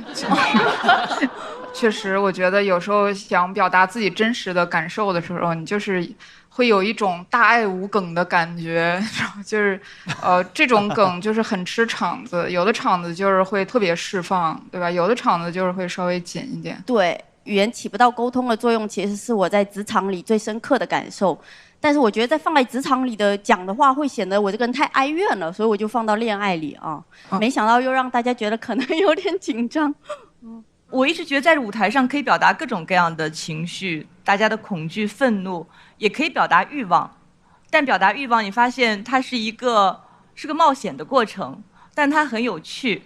我觉得今天在这个舞台，可能大家是带着一些紧张的心情在听的，但我还是很鼓励所有的演员可以在舞台上可以直面自己的欲望去表达。所以你刚才说他的中心思想是要讲人用语言的沟通的那种障碍，对。但是我们也可以听到关于情感的一些表达和探索，所以是很有意思的一篇。我一直没有拍灯，但是最后那一句我拍灯了。其实你也会有一个挣扎在里面。前面其实我确实是有一点点不知道我该怎么办，但你最后那一句说出来，我好像似乎懂你了，我有这种感觉。重点是在于，哎，我，因为我特别盼着您接着复仇。复仇也有。我7年有太多想说的东西了。我太想接着看了。其实我跟周深说，续集接着来啊，我们想听那个劲儿。然后就是特盼着来。您今天穿身白裙子。然后开始爱的天使出现了，断了我们这个就是这种期盼的劲儿了。对，但我一直想讲各种不一样的东西。我明白，但是我就是说，我们身为观众想过瘾呐，就是看着特期盼，没听够，就是各种层面的损他、说他、怼他，就是那种感觉，就是您一来就让我们感觉，就是我们想跟着你一块 rock and roll 了，明白吗？哦，懂。我还挺喜欢这个故事的。首先，我觉得，哎，小静她还挺怎么说，拿得起放得下的。虽然说的是可能语言障碍的一段恋情故事，但是其实跟我们生活当中发生的很多真实的人际关系是非常像的，所以我拍了这个灯。对，来，在此掌声送给小静。谢谢。在小静的无梗大爱之后，她得到的票数是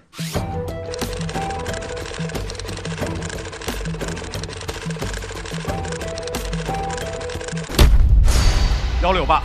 掌声送给小静。哎呦，厉害！没事，讲得很好，稳住了。广志喝什么呢？温柔。啥玩意儿？当风卷落第一片梧桐叶时，这杯奶茶便是人间温柔的序章。不就是秋天的第一杯奶茶吗？此言差矣，它是无需斟酌，不必纠结，全交由美团小团一键下单的秋天第一杯奶茶。哦，那啥是美团小团？打开美团，点小团，直接告诉他帮我点秋天的第一杯奶茶外卖，他就直接帮你推荐你爱的味道，还有机会抽到满18减18的奶茶券哦。果然，每一口甜都是藏在智能便捷里不肯褪色的爱意呢。这支团队要派出来的第2位演员，掌声欢迎樊小白。加油加油加油！第3位朋友小杜。嗨，朋友们，你们好吗？看一下票数是。掌声送给樊小白。好，我下次再来，下次再来。小杜回到自己的队伍里。怪我了，怪我。来，各位兴奋一下，马上的第4位来自长沙笑妈俱乐部，外表看起来像小孩，实际内心就是个小孩。掌声欢迎阿修。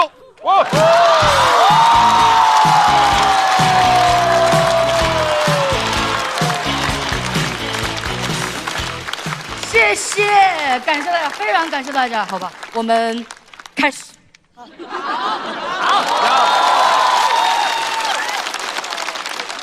大家好，我是阿修，嘿嘿。我是一个追星10多年的老2次元，现在在养猫。朋友们，这3个爱好是一样的，就是去爱。对偶像说爱你，对小猫说爱你，对动漫说我爱你，但我更爱我的祖国。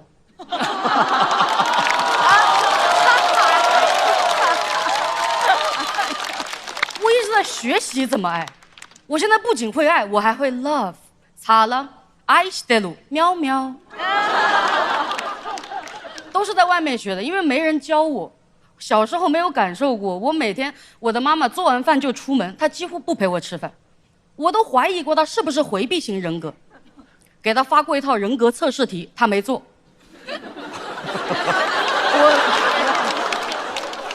我每天就只能幻想他陪我吃，他端上菜，张开手，将将口气拉豆做，这是我的幻想。我实在是不想一个人吃一些很家乡的食物，莴笋炒腊肉，蒜苔炒腊肉，隔夜蒜苔炒腊肉。这都不是普通剂量的亚硝酸盐，这是东亚硝酸盐。长大之后我就说家里没有我要的爱，我要出去找。我现在不止自己养猫，我还加入了流浪猫救助组织。做救助最难的事情是找领养人，但是我3个月找到了7个领养人。哇，谢谢。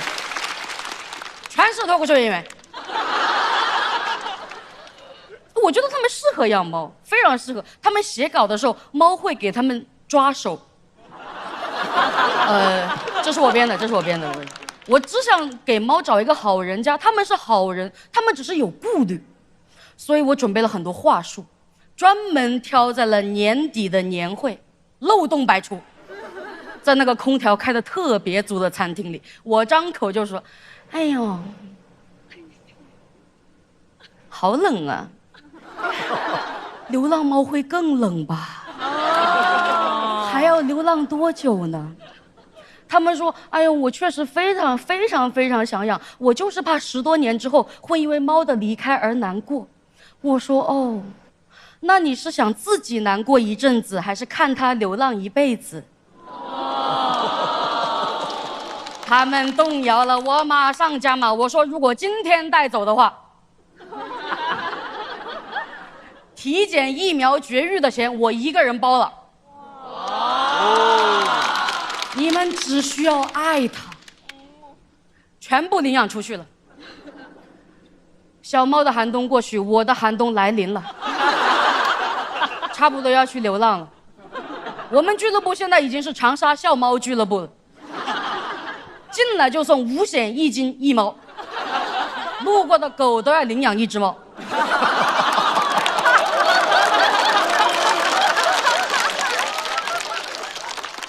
我没有强迫大家非要带回家养，比如说谭湘文，他因为猫毛过敏没办法，我就让他养在他爸妈家，养不了就给个面儿。我真的相信他们。我见过很多不靠谱的领养人，深有体会。前阵子我的老家来了4只小猫，避雨，我妈妈拍照问我怎么办，我说你先养半个月，因为我非常放心，我非常了解它的养育方式，做早饭，做晚饭，然后不出现，非常适合养流浪猫。结果第1天我们就产生了激烈的分歧，他给那些猫做了一锅鱼头、鱼子、鱼泡。我说不会明天要做费大厨辣椒炒肉吧？后天做隔夜辣椒炒肉。他的理由很简单，都是因为猫爱吃鱼。我说它不吃辣，吓得我给他寄了一袋猫粮。他又问我，他说多久加一次水？我说1天加一次。他说那是不是还要做绝育呢？多久做一次绝育？我说做的够绝就只有1次，做的不够绝那就做的太绝了。然后我的妈妈按照我的 SOP 养了1个月，然后那一窝猫一窝蜂的跑了。因为我的妈妈从来也不亲近猫，她也不陪伴猫，她却想手抓猫做绝育。我说完蛋了，完蛋了，全跑了，全跑了。我的妈妈终于说实话，她说：“哎呀，我本来也不喜欢猫，为了你才养的，为了我，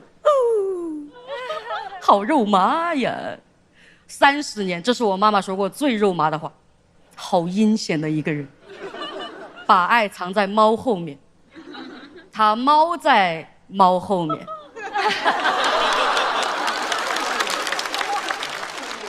我好像透过那个猫眼看到了20多年前的案发现场，不对，爱发现场。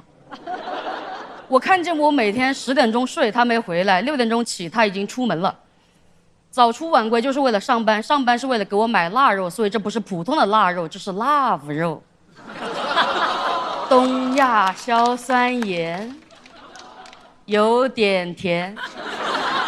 我甚至觉得他拍猫给我看都是为了找共同话题，因为我们聊了1个月的小猫，我竟然可以跟这样的领养人聊1个月。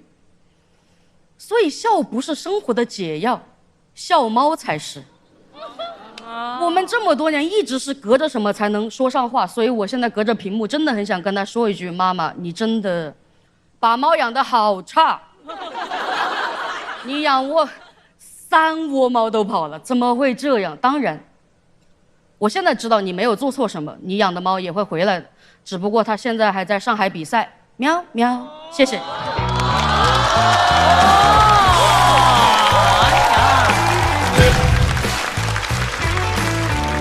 喵喵，来，抓紧最后的投票时间，倒计时开始。再次掌声送给阿修，谢谢。阿修第1轮讲的是追星，第2轮讲的是动漫，然后这一轮开始讲爱猫。你是怎么设计自己比赛的内容节奏？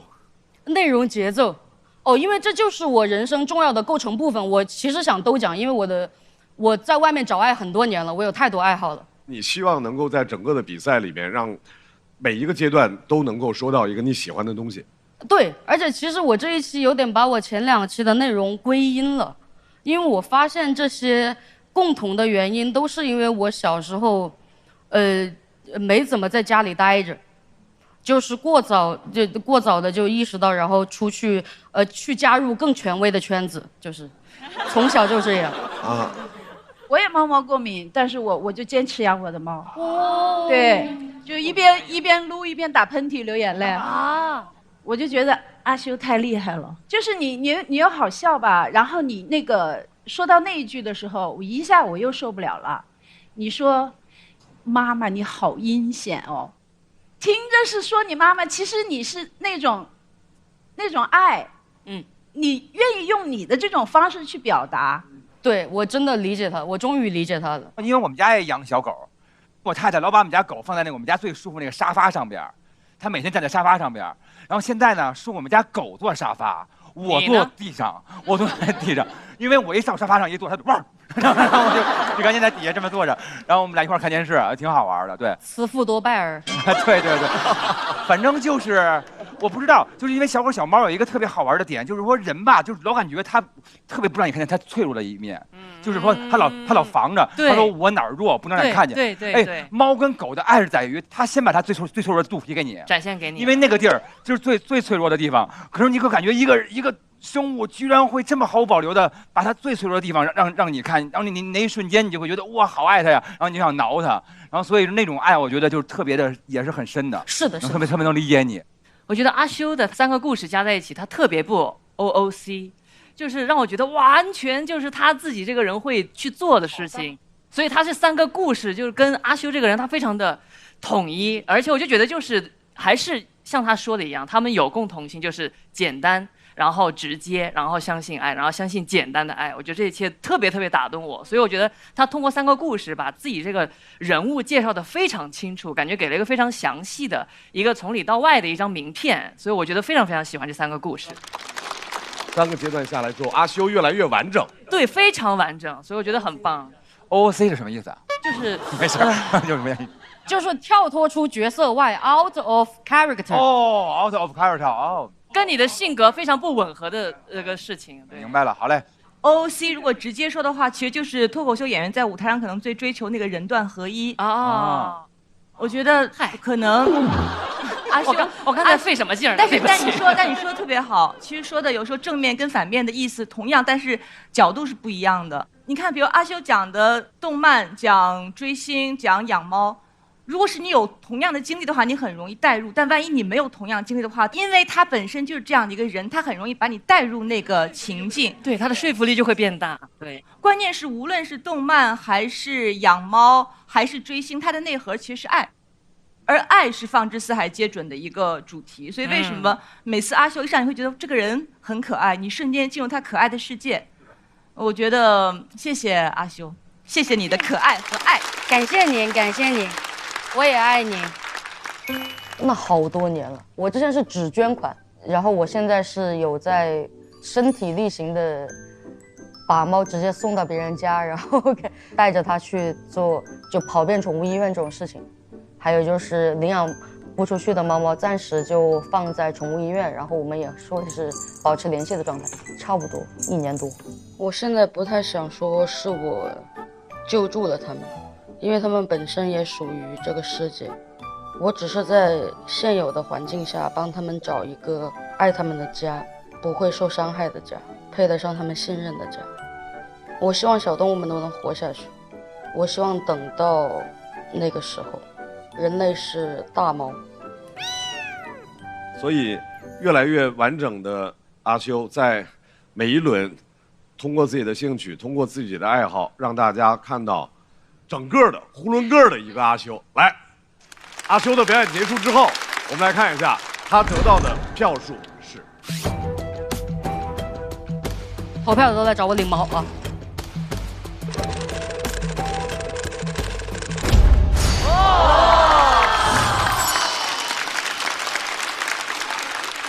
来，掌声送给阿修。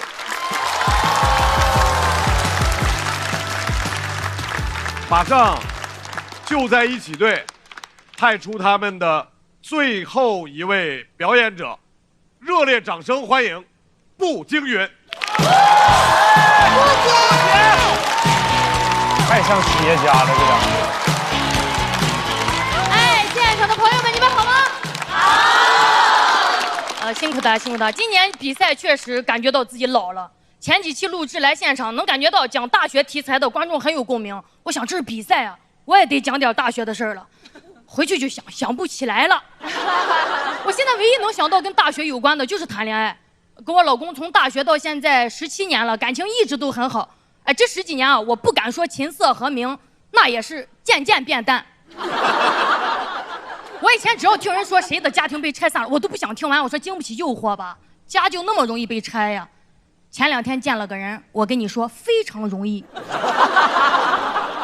有一天我朋友组了个局让去吃饭，到饭桌上都是熟人，大家聊起婚姻的时候就说现在啊，真不是不找，就遇不到合适的。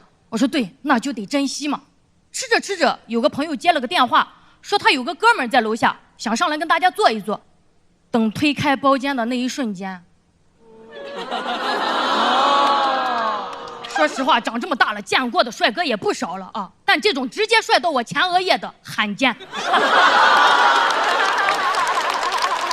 哎，那个朋友还说哦，来，那赶紧坐吧，啊，那坐布姐旁边吧。干嘛呀？坐我旁边？你看这种朋友真是没眼色。坐对面看起来更方便呀。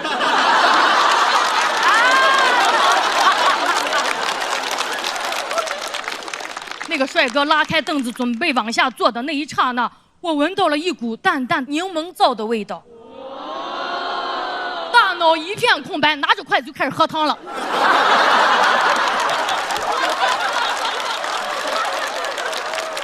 哎，帅哥情商很高，很会那种破冰的话术，上来就是布姐，我特别喜欢你，成天看你跟姐夫发的那些视频可有意思了。哎呦，您跟姐夫感情真好。我脱口而出，我说：“哎，一般吧。”说完之后，饭桌上安静了3秒，全部开始爆笑，大家都觉得我是想出梗，只有我说完心里咯噔一下，我说：“为啥要这么说？我该不会是想出洋相了吧？”脑子很乱。过了一会儿，他说：“布姐，喜欢你这么久，还一直没机会去线下看你演出。”我赶紧就接话，我说：“哎呀，来嘛，剧场就在西安，你随时来。”他说了一句话，他说：“哎呦，看不上你，从去年开始就一直在外面演专场了。”他紧接着就补了一句：“哎，你上周不还在青岛呢吗？”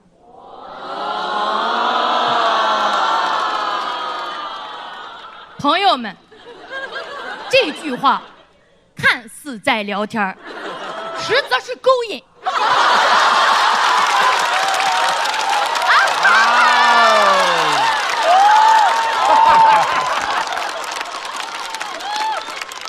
就这么说吧，我妈都不知道我上周在哪。后来跟他越聊越不对劲，这个人真的喜欢脱口秀，他听了我所有参与的播客。完了，遇上懂我的了。他甚至说，虽然你专场叫母老虎，但其实能感觉到你是个很温柔的人。我没心动啊，不可能，我的心是不会动的，只是我的运动手表突然变红了。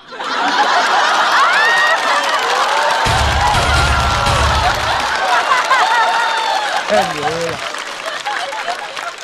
表坏了，肯定是表坏了，我怕他警报，赶紧就摘了。运动手表突然数据异常是会自动拨打120的，你说万一真把医生喊来，医生冲进包间问救哪个，我咋说？我说赶快把他拉走，救救我的家庭。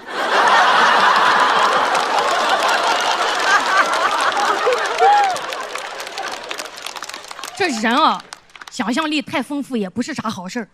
那天晚上他们坐那儿聊什么大环境机器人的时候，我脑子的画面是我老公跟弟弟已经打起来了，这是十分错误的想法。我得去冷静一下了。我去洗手间，站在那个镜子前，我想到以前我看过纪录片里有一句话，我印象特别深刻，说人啊，最容易在灯红酒绿下迷失自我，在推杯换盏中想换老公。后半句我编的，反正就那么个意思啊。我想不能再聊了，万一在外面聊出私生子，不真成那种企业家了吗？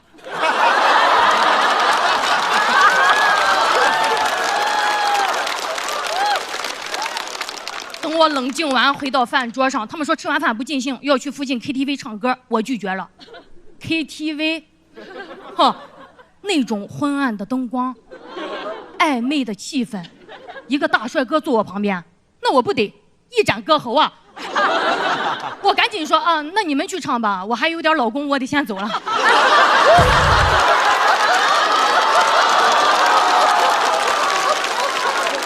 还有点老公。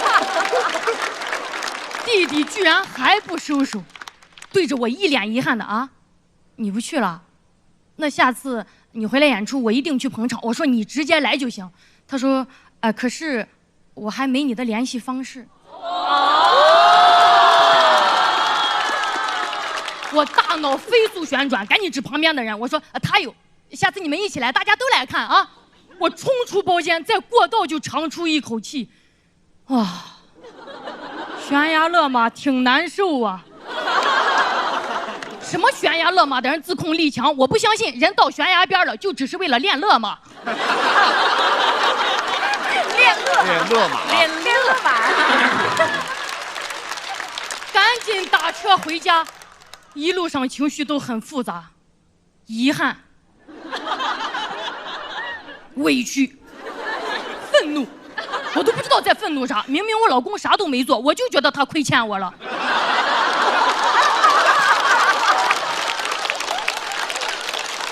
这个好好呀，很人性。我说我是不是太敏感了？加个微信怎么了？多跟年轻的观众聊一聊，也知道大家喜欢啥，有利于创作嘛。但转念一想，幸亏没加微信就没后续了。一旦加上，真聊上头，那就要给老公泼脏水了。可能最后就会骗弟弟，跟姐夫是家里介绍的，没啥感情。哼，想到这儿，车上还放起了一首《梦醒时分》。你说你犯了不该犯的错，心中满是悔恨。我说师傅，麻烦关了吧，怎么有点晕歌呀？坐车上一直就翻看着我手机里的相册，看着我俩恋爱时候的照片，想起了一句又渣又点的话，说后来遇上的人啊，都有你当初的模样。别说，刚那弟弟跟杰夫年轻是真像呀！哇，我果真是个痴情的笨女人。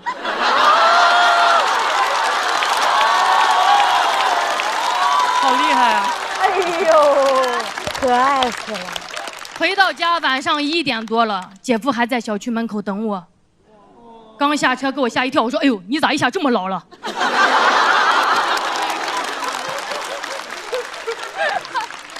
哎，我一天忙都没注意，你现在眼袋这么大呀？抽空去把眼袋割了吧啊！他说你咋了？他不知道为啥我出去吃了个饭，回家就要割他眼袋。天上的雨越下越大，我俩撑着一把坏了的伞往家里走。他把折了的那块转到自己头上，肩膀都湿透了，就这都不舍得买一把好伞。路上我就问他：“你知道我上周在哪演出的吗？”他说不知道。看，我就说你一天不关心我。他说但我都是记你几号回来，我得去接你。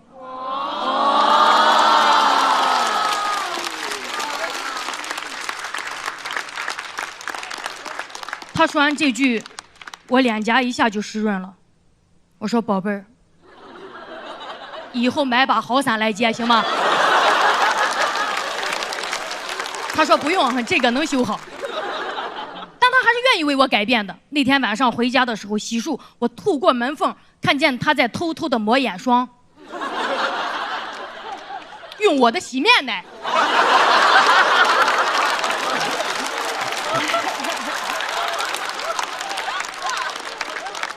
有人听了说：“哇，不姐，你真的是爱姐夫啊！你有原则，你为了姐夫都守住了自己的底线。”我说：“哎呦，什么爱不爱的？但我感觉人还是得搞事业啊！不搞事业，怎么能经历这种诱惑？哎，不抵御诱惑，怎么能只做到基本的程度就被夸赞了？”谢谢你们，我是不觉，谢谢大家。好，真好，太好了。太牛了！好的，好的，好的，还得是不觉呀，酣畅淋漓。哎呀，舒服了，舒服了。不觉，谢谢，辛苦大家，辛苦大家。来，各位手中的投票器 ，OK 键确认还是有效票数？200。来，投票倒计时，200。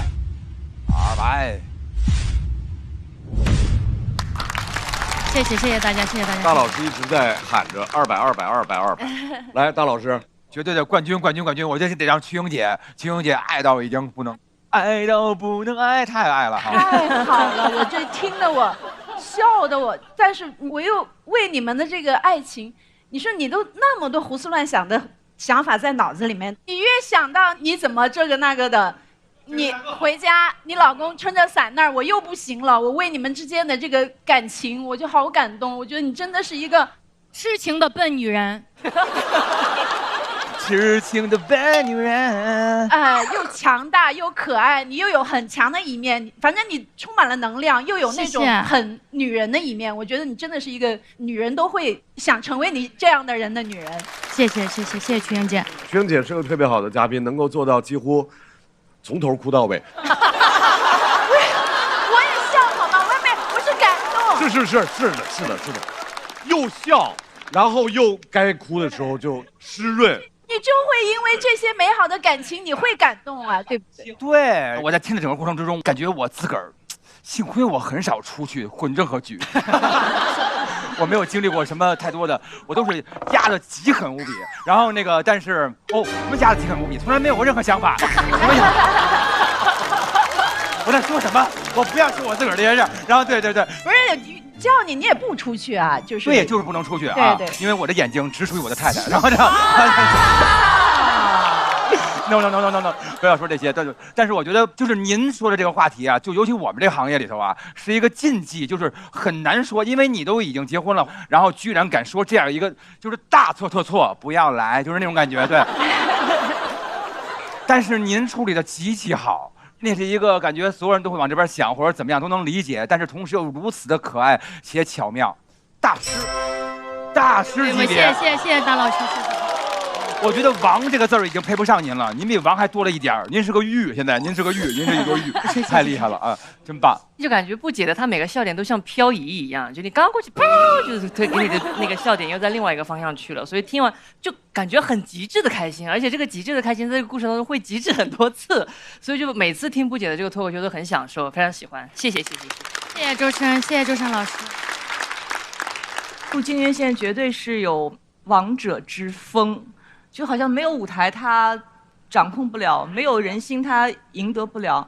然后他最可贵一点，他有一种责任感或者使命感吧，就是他想代表很多人去表达。他刚刚讲那故事其实很大胆，就是人要直视自己内心的欲望。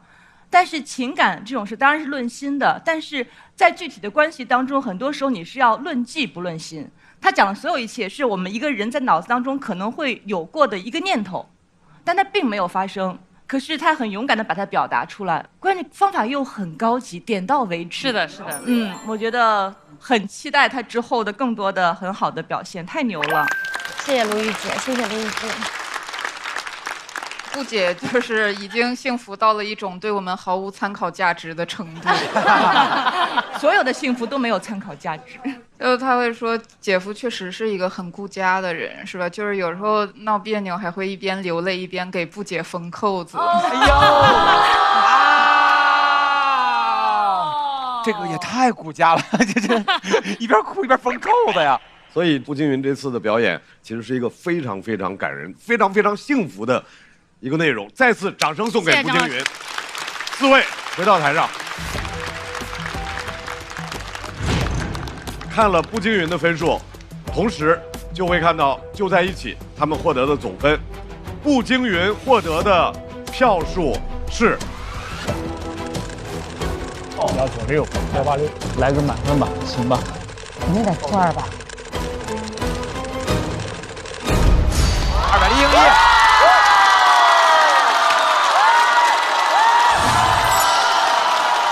步惊云，步惊云。哇！因为这个太难说了，真的棒！冠军！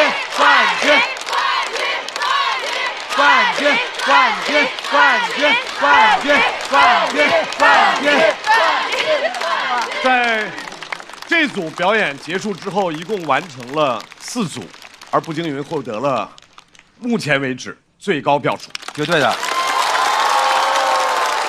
但是因为就在一起的总票数没能超过其他的2组，所以全组需要进入到待定区。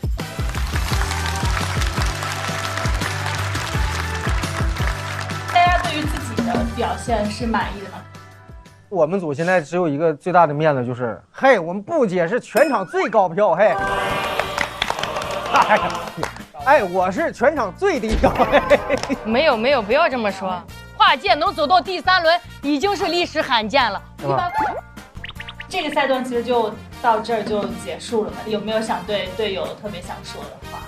但我觉得大家都有成长就挺好的，而且相遇真的是一种缘分，要不然我不可能跟白小白跟小杜有什么交集。哦，睡觉前经常喊你啊，以后睡觉前都会喊小杜小杜。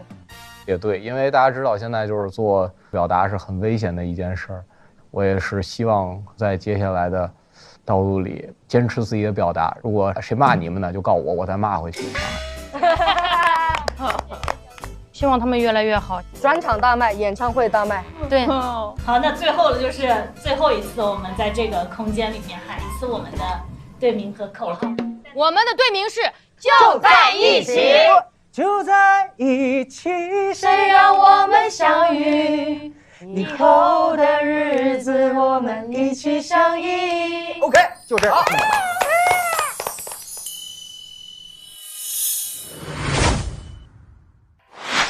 马上要上场的这支小队，他们的名字叫托友8大怪，各有各的怪，5个人能有8怪。我们是托友8大怪，耶，怪，男女老少，高矮胖瘦，我们都有怪。我就感觉是大家就组合在一块，就感觉一下子齐了。齐了之后就感觉有种向前想冲的欲望，一家老小向前冲。感觉这个风格。但我真觉得每次见到海波，我就想给他点啥，不然就不好意思见他。送了人参，我送了一根人参。那你们当时组到一起之后是一个什么样的感觉？没感觉。他有点感觉。你有感觉了？你有啥感觉？感觉有种归位的感觉。归位，众神归位，对，感觉圆满了，圆满了。马上我们要上场的这位朋友，今年脱胎换骨，有请怪高的吕博伟。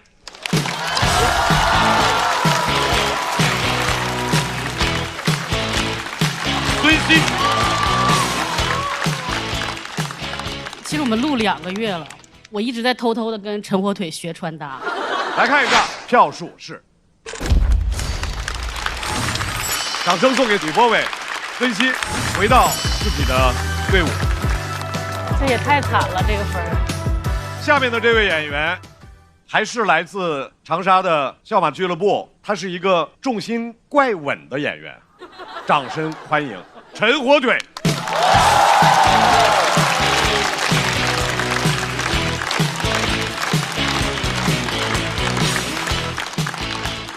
谢谢大家，大家好，我叫陈火腿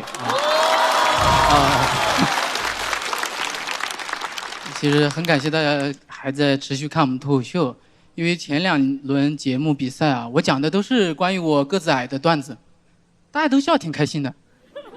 结果总导演找到我说，他说：“腿子，你第3轮再也不能讲矮的段子了嘞，你也没有那么矮。”我心想，观众笑的时候不是这么想的。而且我矮了30年了，讲2篇他就不让讲。然后我看了一下这总导演，1.6米几的男的，怪不得不让我讲。陈露去年2篇都没让我讲，我就讲。没办法，不是我想讲，你给我一个175的身高，我这辈子都不会碰脱口秀。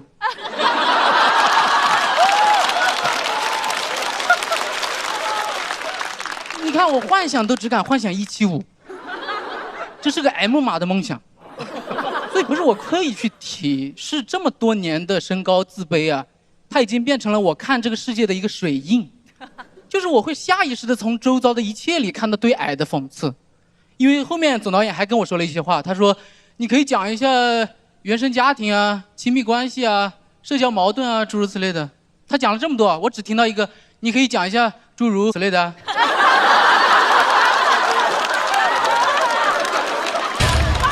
拍了，这，what， 太厉害了，太敢说了。而且不只是矮，我身材比例还差。因为之前有人问过我，他说你穿裤子为什么不通过提高腰线来拉高这个身材比例显高一些？我说因为会卡裆啊。你有没试过吗？而且那么费劲就显高那么一点点，怎么？我是想听别人跟我说什么？你才165啊？不可能喽！你看上去怎么都有166。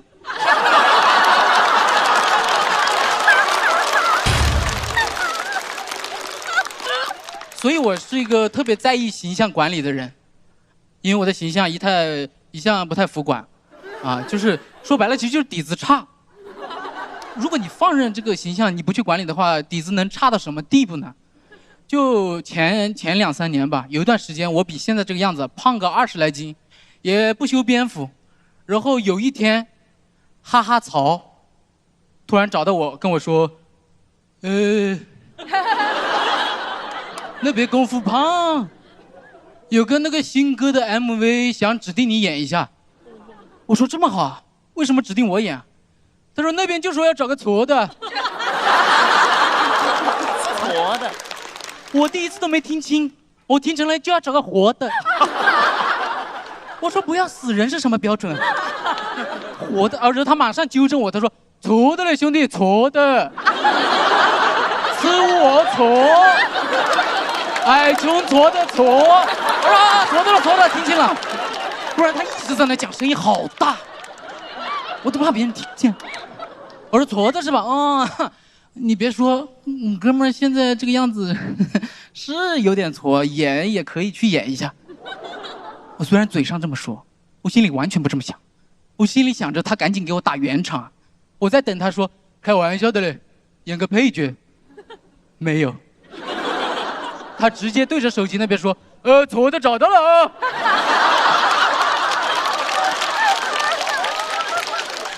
矬的，哦的妈！我第一次发现底子差这个说法好听多了。而且你知道矬和丑还不一样，因为丑的人不一定矬，但矬的吧，你自己想吧。就矬，它是一种很 low 的气质，你没有办法用具体的形容词说矬是什么样。但是你看到一个矬的人，你说哦，对，就他这样，没有办法。而且一个 MV， 我说为什么要找矬的？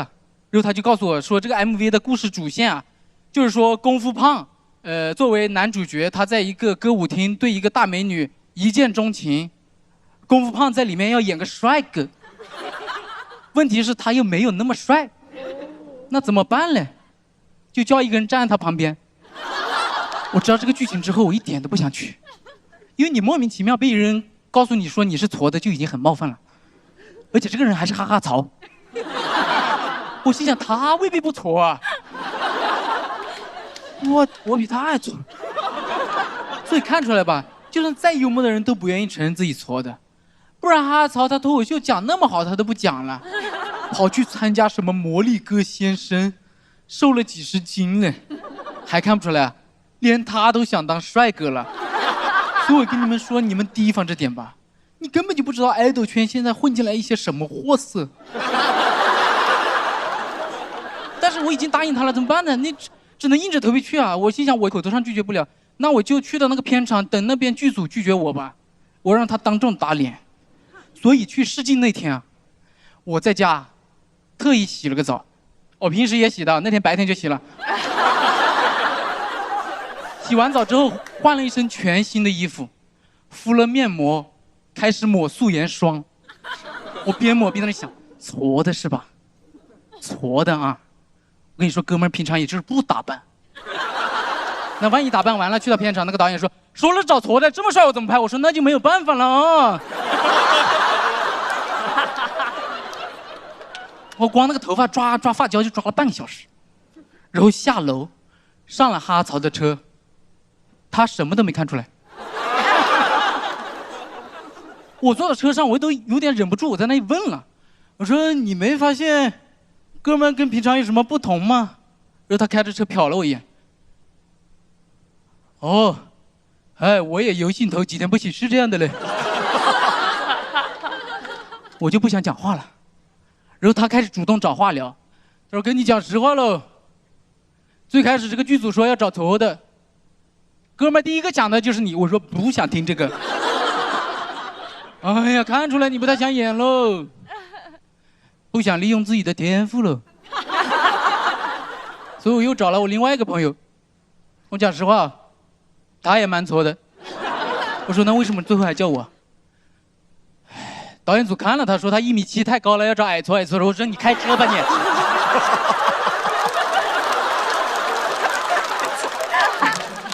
感觉他就是故意的。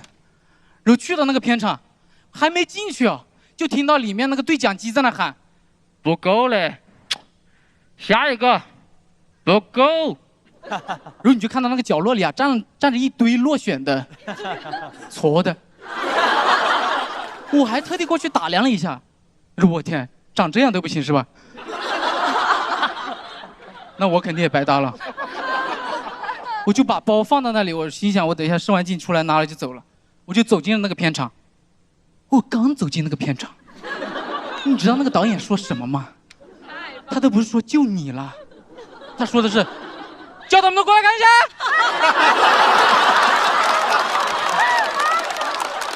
什么喊矬的？我刚那帮人全都跑进来看，还一副甘拜下风的样子嘞。要长成这样是吧？哎，那我们是有点眉清目秀了。我他妈给我羞愧的，我只想赶快离开。结果我还没走，哈曹又补了一句：“就这，他还是化过妆的。”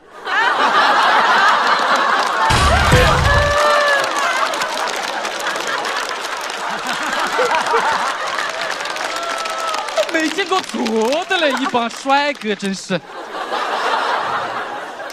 我很难受，但是导演很开心。他开心那个嘴脸，我看着都有点丑陋了。他一直看着我，一边夸哈哈曹，就好像我长成那样是他的功劳。一直在那夸嘞，你知道吧？在那夸的你，哎呦，还是哈老师厉害嘞。我们找了2个月没找到这样的，还是你们矬的会找矬的嘞。讲这么多吧，谢谢大家。讲得真好。陈浩森每回到我都特硬。抓紧最后的投票机会，倒计时。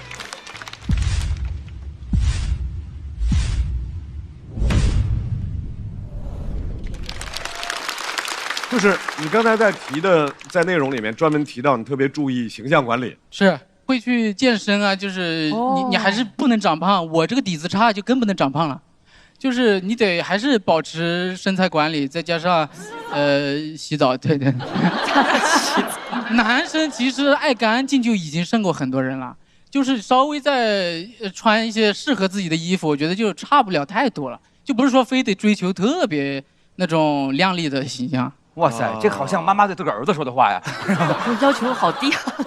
挺好的呀，我觉得矬这个词儿过分了。你是没看那个 MV， 你去看一下你就知道了。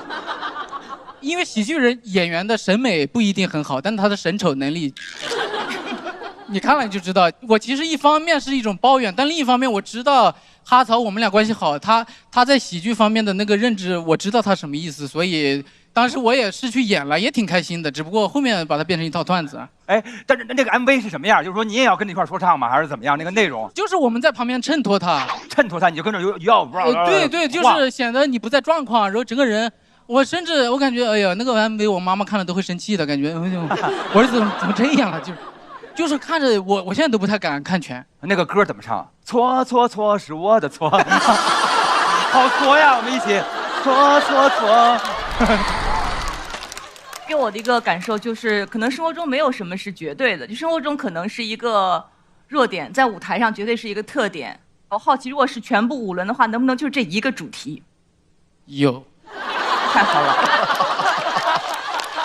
所有的一切，所有的不同的都是一个视角，不管是中专还是身高，都可以是个视角。其实我就是这个意思，因为我讲了3年，我才敢讲自己矮，所以这个东西接受起来其实有点难。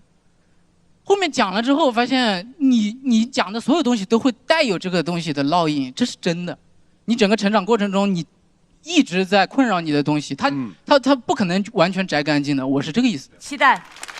来，再次掌声送给陈火腿，在这一轮的表演结束之后获得的票数是。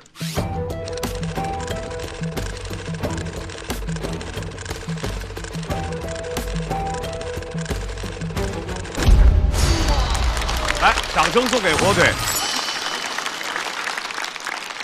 一开始旁边给我打电话，他用长沙跟我讲的，说找几个下泥巴，烂泥巴，找几个烂泥巴过来，其实更难听，比错还难听。他已经是美化过的版本了。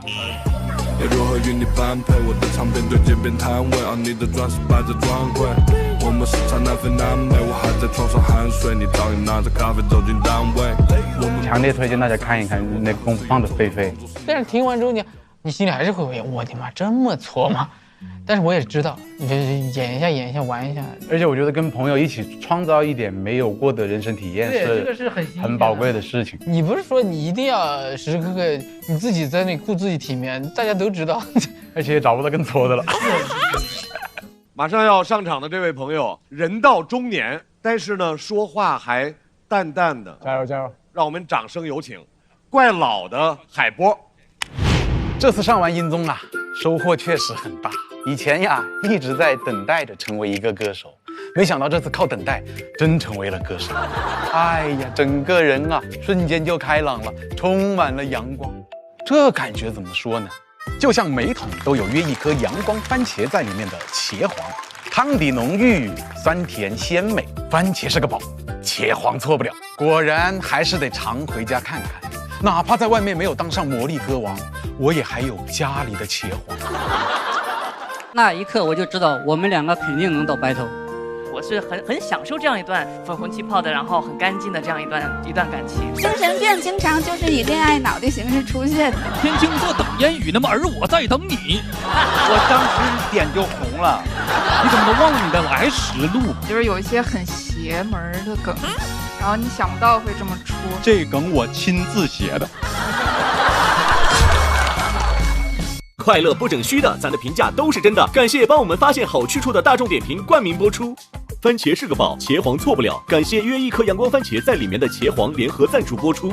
颜值饥渴，鲜满10分。感谢颜值下降但鲜味爆表的海天博颜特约赞助播出。一口畅爽，烧烤更有烟火气。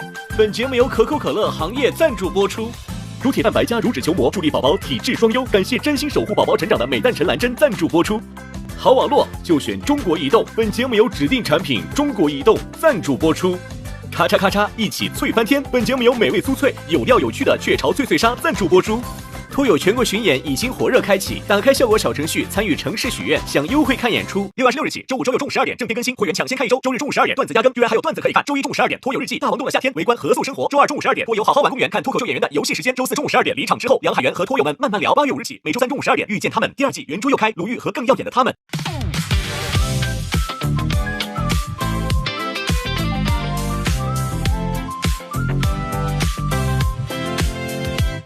又带着冷笑话出现，幸好只有我懂你的笑点，不用解释，一个眼神到位，不用装完美，做自己才最宝贵。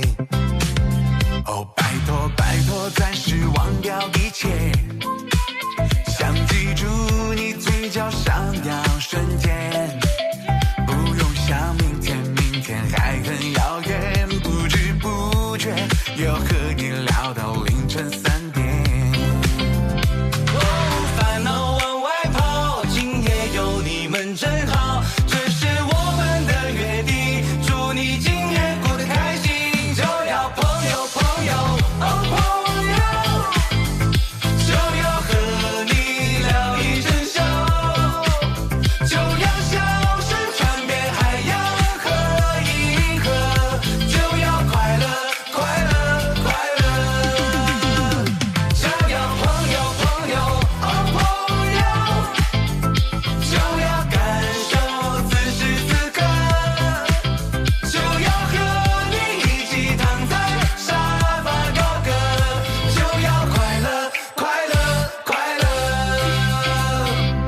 更多节目精彩资讯尽在新浪娱乐微博综艺、新浪综艺。